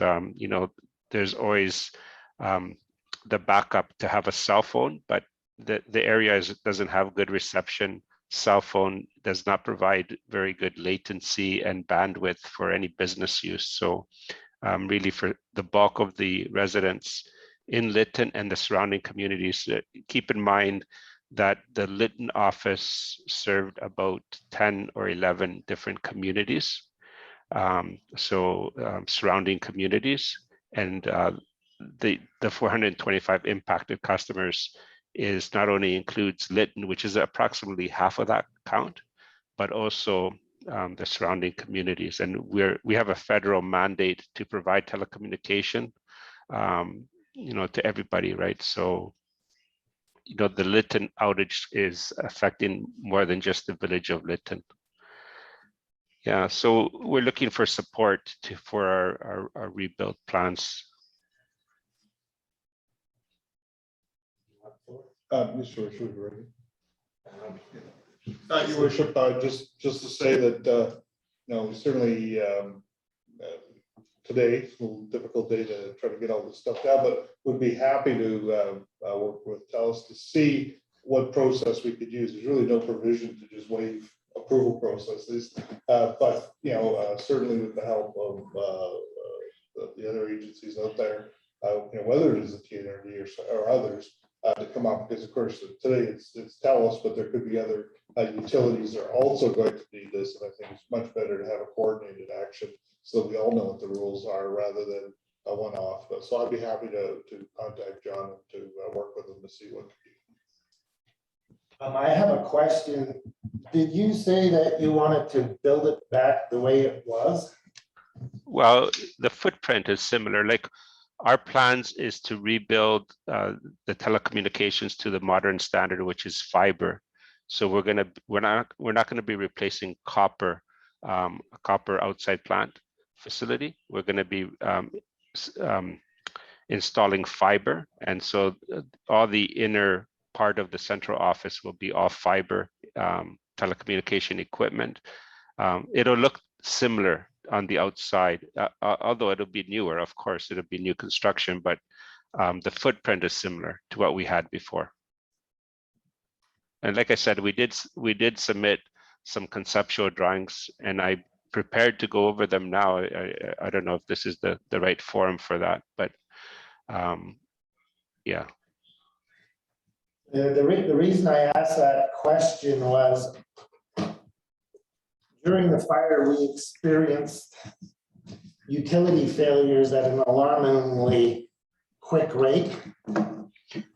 Yes, and we are having our consultants review what, there's a new standard for fire resistance for buildings, and we will meet, we're going to incorporate from that new standards elements so that the new building will be more fire resistive.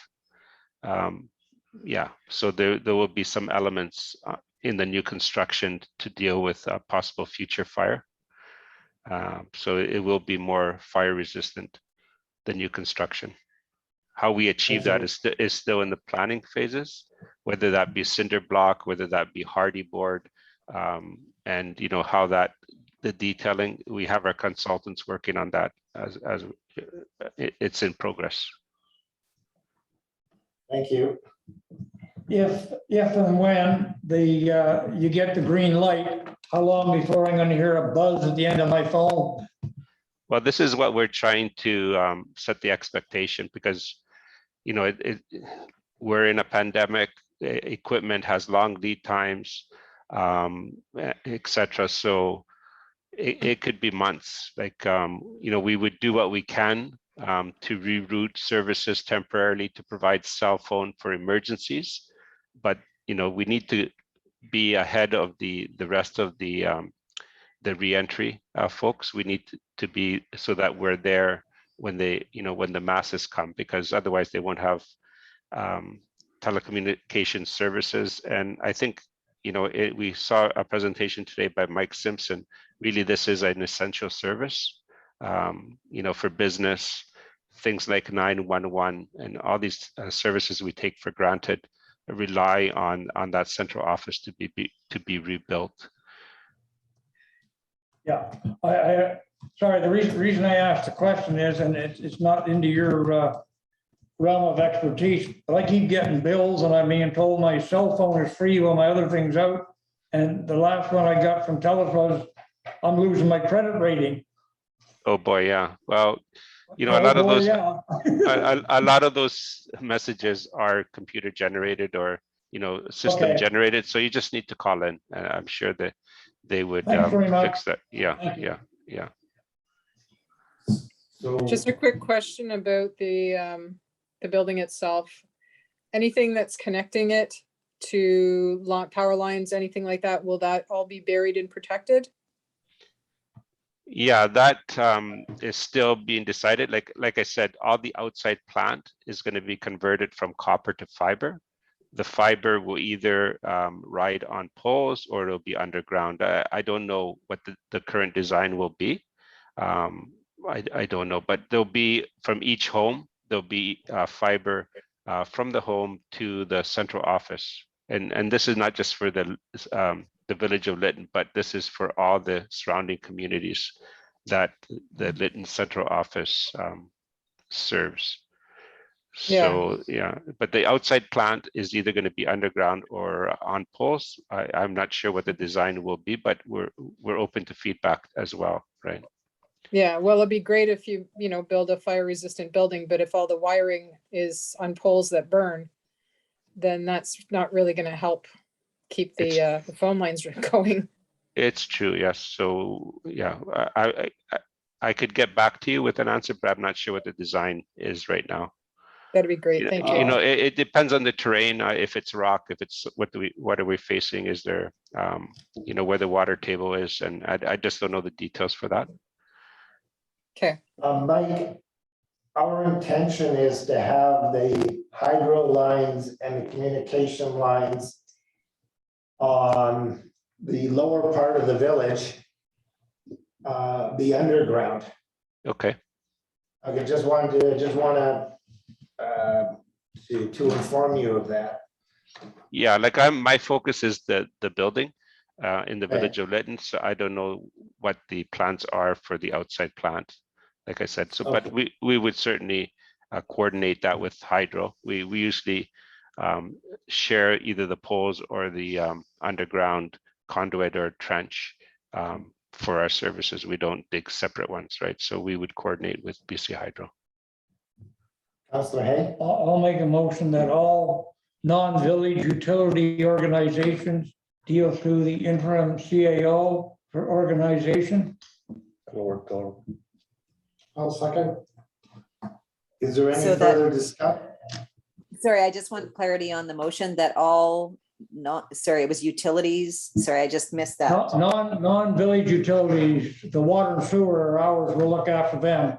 So non-village, which will be hydro, TELUS, Rogers, whatever.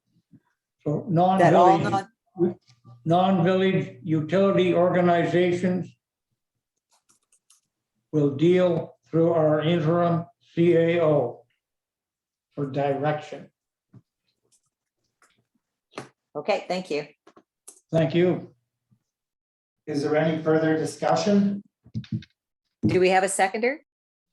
Second. Sorry, yes, Robert seconded. Been a long day, Lori. Okay. I agree. Okay, if that motion is passed, can I get in the chat the email or contact information for the temporary CAO? I know there was a motion today, but I didn't write that down. So if I can get that. He will contact you. Okay, thank you. Okay, now we are on to 12.4, which is a memorandum memorandum of understanding for Solar Earth. We have a representative here from Solar Earth, Colin Doylan. And I asked him now to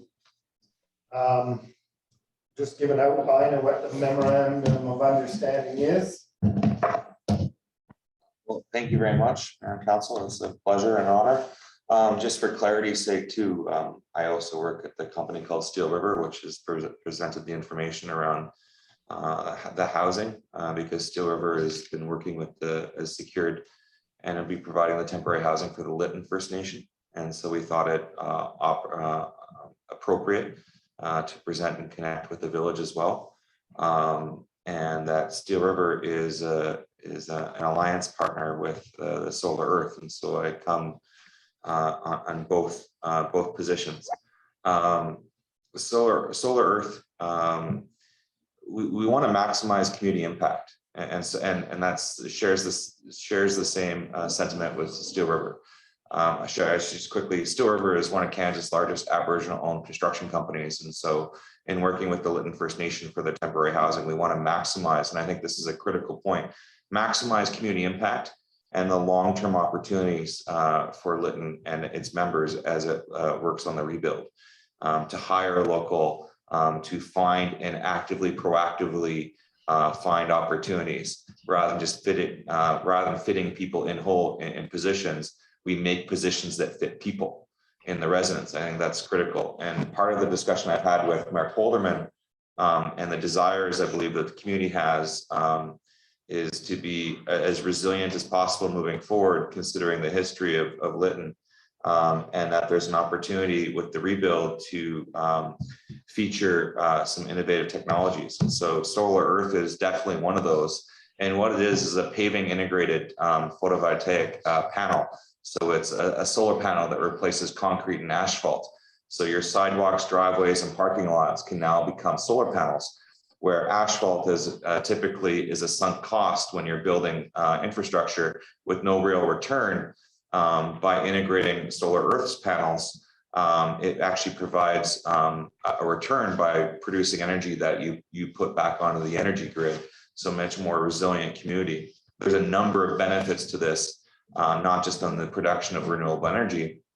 One example is, and we actually have an installation at Thompson Rivers University, if anyone's interested here in Kamloops, a number of installations around the world, that this is the type of infrastructure that is kind of meeting the future needs of citizens. And so we put together an MOU to work together in partnership to showcase this technology as you do on the rebuild. And that a commitment from Solar Earth to locate a factory in Litton to make sure that we're maximizing local impact. So that would be up to 10 jobs jobs that would hopefully provide for 10 families in Litton, which is incredibly important to what Solar Earth represents as well, not just the renewable energy side, but the community impact, like I said. So we're hoping to continue these discussions to see that opportunity. And we know that there's a number of grants and opportunities that we can leverage if working together and could only be secured if we work together. And so with that, it's just a pleasure to be here and to talk about that and to do whatever we can to assist. So thank you. Could you maybe tilt your panel upwards so people can actually see it? Yeah, so this is the example panel. It's very robust. There's a hard cap layer on a solar panel, and so this is placed in a structure that replaces a road base, and you can drive on it up to 60 kilometers. So it's not meant for highway traffic, but it's meant for roads within the village where you have a lower speed limit. Weight's not really the issue. Speed is the issue in terms of impact, and we're working on technology to increase the speed of vehicles that can drive on top. But for driveways, parking lots, and sidewalks, this provides a renewable energy source. And one of the side benefits is these panels actually melt the snow. So if your driveway was built out of these panels, or your sidewalks are built with these panels, it melts the snow, so it removes any of those those pesky shoveling requirements as one side benefit. So if anyone ever has any questions, I'm here to answer any questions and to hopefully the start of many conversations to come. I have a question. Go ahead. So actually, I should mention that after reading your MOU, I did incorporate this into the DMAF grant. So this would be something that we could get covered. Would this paneling be something that, say, our AG could put in their parking lot and then use the power generated for their own store? Yes. So any of our businesses that had a parking area or anything like that, they could, or even a sitting area, they could put these panels down and then use that power to power their own places? That is correct, yes. Super, thank you.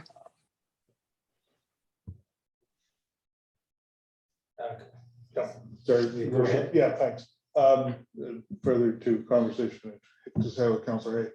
I think that, part of the motion should be that the memorandum be forwarded to legal counsel, just to go through as any agreement. But also that, the matter be part of the Fraser Basin review, because they're going to be looking at things like that, and so that it just be incorporated as an option within that report, so it's covered off as part of that also. Can we get a motion to that effect? I'll motion. Sorry. Go ahead, Lillian. I motion that we move the MOU to legal counsel for review and also for the Fraser Basin Council to implement or review. How does that sound, Lori? Thank you, Okay. Councillor Gray. How about that the Village of Lytton forward the memorandum of understanding to legal counsel for review, and that the MOU be included in the Fraser Basin Council's review as an option? Way better than what I said. Thank you. Second, Councillor Hay. Is there any further discussion? Do we have a seconder? Oh, Second, Councillor Hay. Thank you. okay. Is there any further discussion? All in favor? Aye. The motion is passed. Thank you, Mr. Dornan. We're on to 12.5, the Disaster Mitigation and Adaptation Fund. Who would like to speak to this? Councillor Gray knows more about this. Where'd this come from? There's no I document. pulled this up. So it's just straightforward. It's a grant. It's only for disaster mitigation. This is what it's about. It's about climate change. It's about areas that have been hit by a disaster and how they can rebuild to avoid that same disaster. So everything around it, the grant is about, for us specifically, would be about wildfire. So it would be about making the buildings fireproof. It would be about making the buildings better for the climate. It would be about photovoltaic panels that assists our businesses in powering their lights. That is exactly what the grant is for. It's for infrastructure. So a lot of, there are 10 subgroups. I suggested everything from the village office to the visitor center to I believe I might have even had the museum in there. That would have to be discussed, of course. A district energy system, which is a vertical closed loop geothermal with our own power cables, which would mean that we would not be beholden to BC Hydro for power. We would no longer have to deal with power outages, and we would own the plant. So what we used is what we would pay for. It would be, I'm hoping, I'm still waiting for the gentleman to get back to me. He has to speak to a geologist, but I'm hoping that it would be a lot less than what we're seeing with BC Hydro. Also, if we did do the net zero housing, of course, that automatically lowers your electrical bills 60–80%. So we would hopefully be giving our residents a massive, massive cut in the cost of their electricity. And this grant will help pay for just about everything. I only have 10 subgroups that you can put in. So I tried to cover as much as possible, replacement or repair of sewer and water lines. There doesn't seem to be much point if there's damage from the wildfire to going in and putting in new systems in pieces. So I would like to suggest that we just tear them all out and put new ones in. If we have the money to do it, then we can do it. Councillor Gray, I believe the province is paying from the front property line to the curb. So that would take the sidewalk out. So that is already being covered by the province. Are they Councillor paying Hay? for the photovoltaic panels that I No, suggested? No. Yeah, that's what I was talking about in the sidewalks. Also, if we are requesting that they pay for the sidewalks, we should attempt to do something that is climate responsible so that we can, even if they say no, we can find funding elsewhere under an environmental grant. Councillor Hay? Councillor Gray, is this 100%? It's 80%, excuse me, it's up to 80%, I believe, for us on our own. If LFN were interested in joining with us, it could be 100%. So it just depends on how this, if we get a letter of support from LFN, if they wanted to say, be part of the district energy system and we run power cables up to them, they would definitely benefit from that. I'm sure they'd be willing to support us, but we would have to ask. Yeah, but my question is, if they weren't there, we, the village of Lytton would have to come up with 20%, correct? No. We get a Okay. percentage, we get the grant at a percent of what we ask for. So if we don't need more than, say, 500,000, then that's what we ask for. And we would probably be able to get 100%. Our situation is very different than normal. And I feel that if we appeal to Infrastructure Canada, that we can certainly come to a better arrangement than what is normally given to villages or towns who are just looking to make some changes. We're trying to rebuild our entire village. So the more pressure we can take off the province and the federal government as far as monies go, and the quicker that we can get them, the faster we can rebuild. I understand that. My concern is, I'm sorry, and the only reason I asked the question, I appreciate the work you've done in this, is one other time you probably can remember, or maybe before your time, we were told a grant was 100%. And once it came in, we were told we owed 26% to it. And that's what I don't know. We get a heavy, if you put in, sorry, and you're saying up to 200 million, we put in for a big load of money and somebody wants 10, 15 or 20%, that could break the village. And that's my only concern. I understand. And of course, that number that was just because it had to come to council now. That number is not specifically accurate.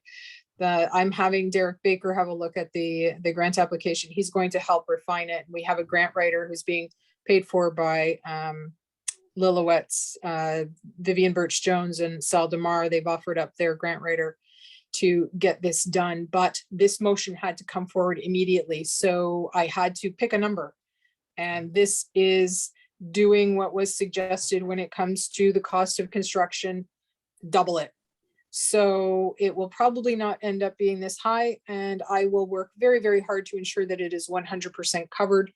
And if there is anything left over, then I will work very, very hard to get money from another source. But if we don't try, we'll miss out on a very crucial opportunity to help get funding for our village. Considering that this is exactly what this grant is for.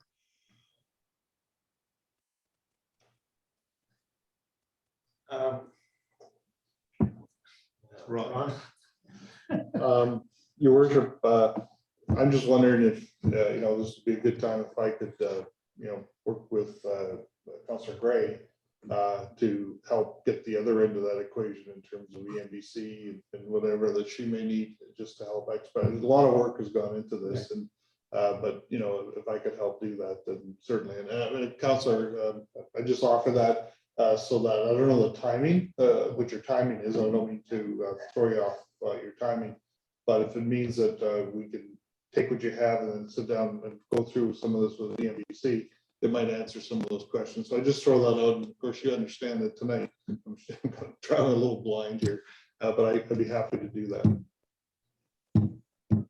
Councillor Hay? Well, me, I don't mind doing the motion. I just want it 100%. Same as the other things. I don't want anything coming out of the village. And that's right with Yolanda was the same thing. All of a sudden, we're spending money. Sorry, and Lillian is not the reason I want to make sure it's 100% comes in, because we're ending up spending money now that we don't even have. You know, and I agree get completely, into- and I have no intention of it being anything less than 100%, and that's exactly what I'm working towards. Okay, So the I'll only make- reason I'm pushing the motion right now is because the grant deadline is coming up. I have been waiting for a grant writer to come. We were promised a grant writer and they never materialized. This has been waiting and waiting and waiting. If we wait anymore, it's going to be next year. So I'll make the motion for you as long as it's 100% grant. yes. Okay. Yep. Do I have a seconder? I'll second. Okay. Is there any further discussion? The interim CAO is going to give you a big hand. And can you give us reports, keep us up to date in that, please? Yeah, as soon as I hear back from Derek Baker and Ron, I guess I can forward him the information I have, but it would probably be better if he actually spoke with Derek. Your worship, This is not that's my great. area, so. Well, Councillor, sounds like you're doing a good job. But I'd be happy to work with ENBC. They've actually already offered to sit down and to be able to work out, you know, what can or can't be done. So just a little, you know, if council moves that we work together and get that, you know, we could maybe get the other piece in place for you. That just comes as a direction to you. Right. Now that I'm actually, yeah. Is there any further discussion? All in favor? Aye. Motion's passed. 12.6 zoning at the mill. I brought this item up as it is zoned industrial, and we now have a number of people that are setting up temporary accommodations there. And I would like to ensure that they don't run afoul of any zoning bylaws. And so how would I go about doing that? Yeah, your worship, I think that municipal affairs has said that they'll work with us to try to put in place whatever we need to put in place. So I think that as we look at this option, as we look at those proposals, we'll have to come up with a zoning bylaw and then try to find a mechanism. But I think that's well within council's ability once we get an answer on the best way to expedite. You have a zoning bylaw, it just has to be enacted again, or the number changed or something. Right? Yeah. And the other one, I guess we probably have to start is define industrial, what we're allowed to have in industrial.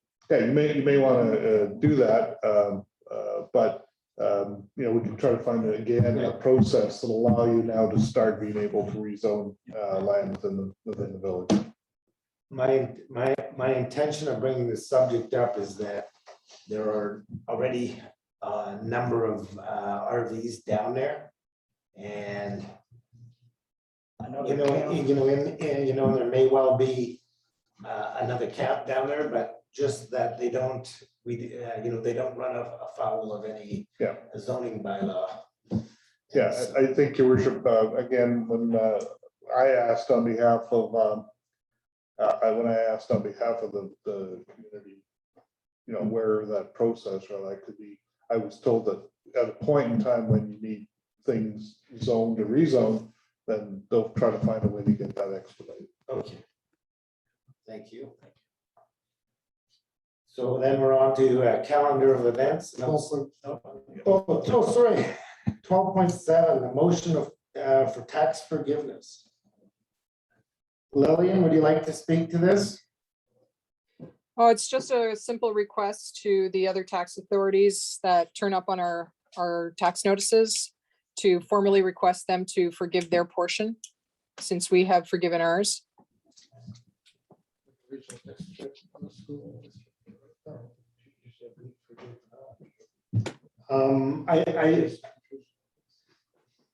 There was some confusion about whether we had actually forgiven this year's taxes or not, and I was under the understanding that we were about to make a motion to do that when our CAO came back with a report. I understood that we had already done it. There's no motion. There's no motion. Well, can we not make a Sorry, motion now? Make two motions, or maybe join this? You want me to reword this motion to incorporate it? Okay, Yes. so I motion that the Village of Lytton forgive their portion of the 2021 taxes and request our other tax authorities on our tax notices to forgive their portion of our taxes as well for 2021. Too wordy? No, it sounds about right. Lori, did you get all that?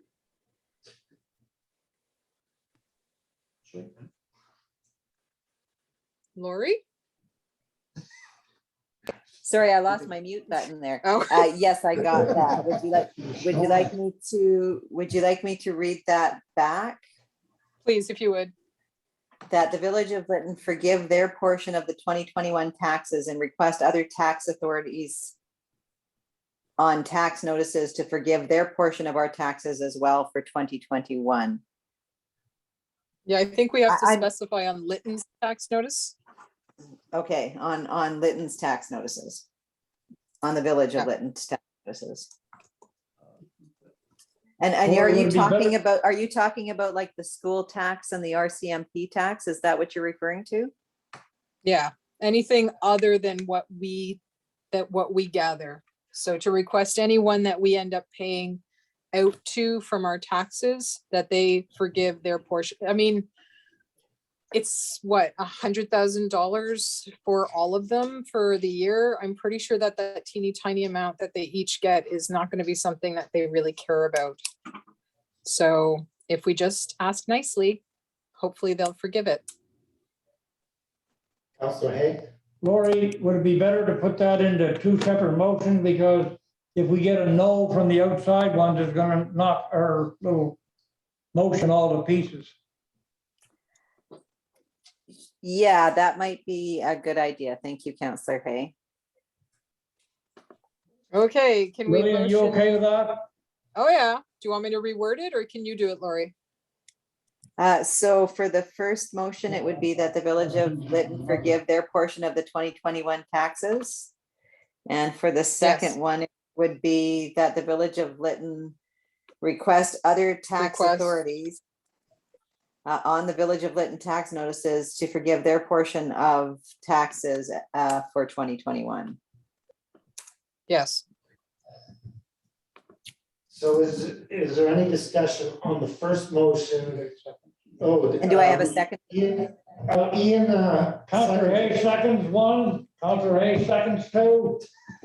Okay, we're back to motion one about forgiving taxes, the village taxes. Yeah, is there any discussion on that? I wrote those on action page already. Your worship, forgive me, I've been a city manager a long time, but I've never waived taxes. So I just, but it sounds like this was already a motion or made, but could we just subject to check whether you can even do it? I mean, Right. council generally has very little control over this. So the intent is good, but you might not even be able to do it. I'm thinking, but I'd be happy to check. I believe what we were told was that we have loss of income insurance that would cover. Oh, okay. But that hasn't, as far as I know, that was never confirmed. You'd like that first? Yes. Okay. that it would As cover far as that. I understand, it only covers half the year because the fire happened on June 30th. Okay, So we'd have to cover the other half. right. And that would be approximately 175,000. And council is Probably- required, and council is required to balance their budget under the community charter. Could you repeat that again, Lori? You're cutting out. Under the community charter, council is required to balance their budget, so it may actually be useful to refer this to Cami Haggerty to I believe she was going to be working on a taxation report for council, but it was somewhat subject to the recovery of some more of the financial data. So this may be a bit premature. So if I may, and I was away during this whole time, it was my first time in Cambridge was the 28th of July.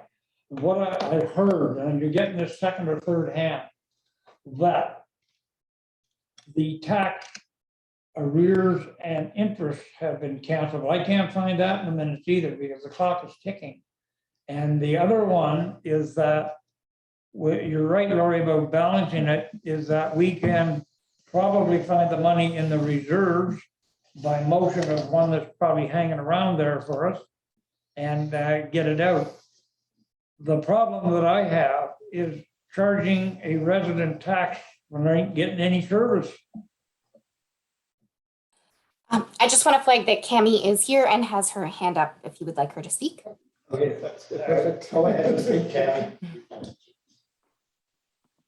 Thank you. I just wanted to circle back and just let you know that we are in the process of working with the insurers and putting in a formal request to identify if this is covered or not and how it would be covered.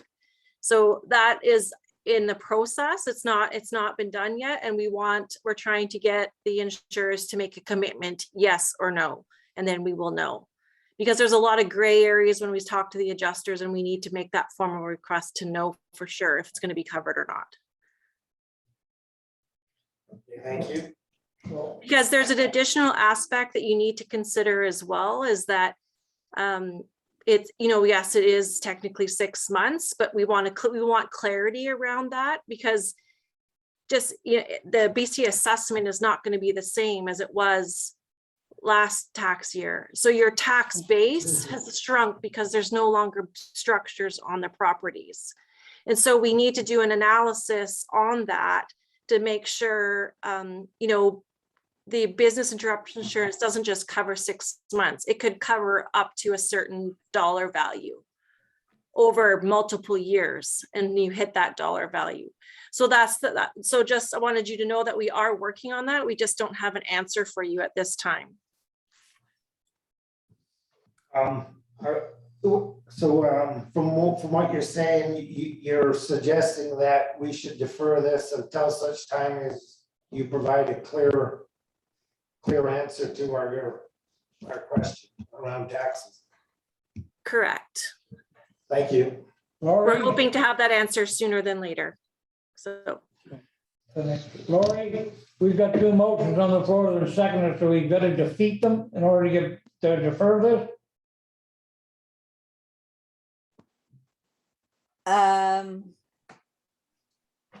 Or they could be withdrawn.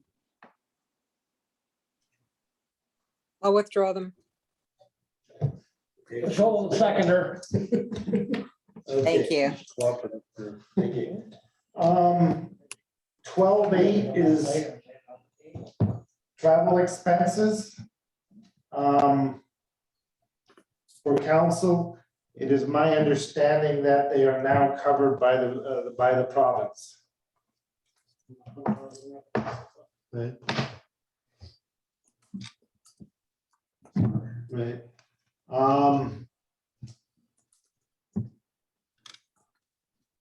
Yeah, number 3, there is funding to, now by the province. They've changed their stance on that. So I don't think we need to make any motions on travel expenses. So we are on to 13, well, October 27th is our leadership and policy meeting. And a regular council meeting. Right, and I will call one. So do we have anything in the foreclosed meeting? No. So I will then ask for adjournment. Counselor Hay. I would like to thank everyone for joining us at this meeting. And we will see you at the next meeting. It's adjourned at 9:30. Thank you. Thank you. I know you get congeniality award. Thanks, everyone. I will end the session for all now. Thank you. Is that, Jeff, are you still on there? I am, yeah. Well, I noticed during the evening, just a technical point for you, when the small squares came up, probably every 30 seconds, it stopped and their voice stopped for about maybe 1 or 2 seconds. It's the internet in here. We've had that trouble before.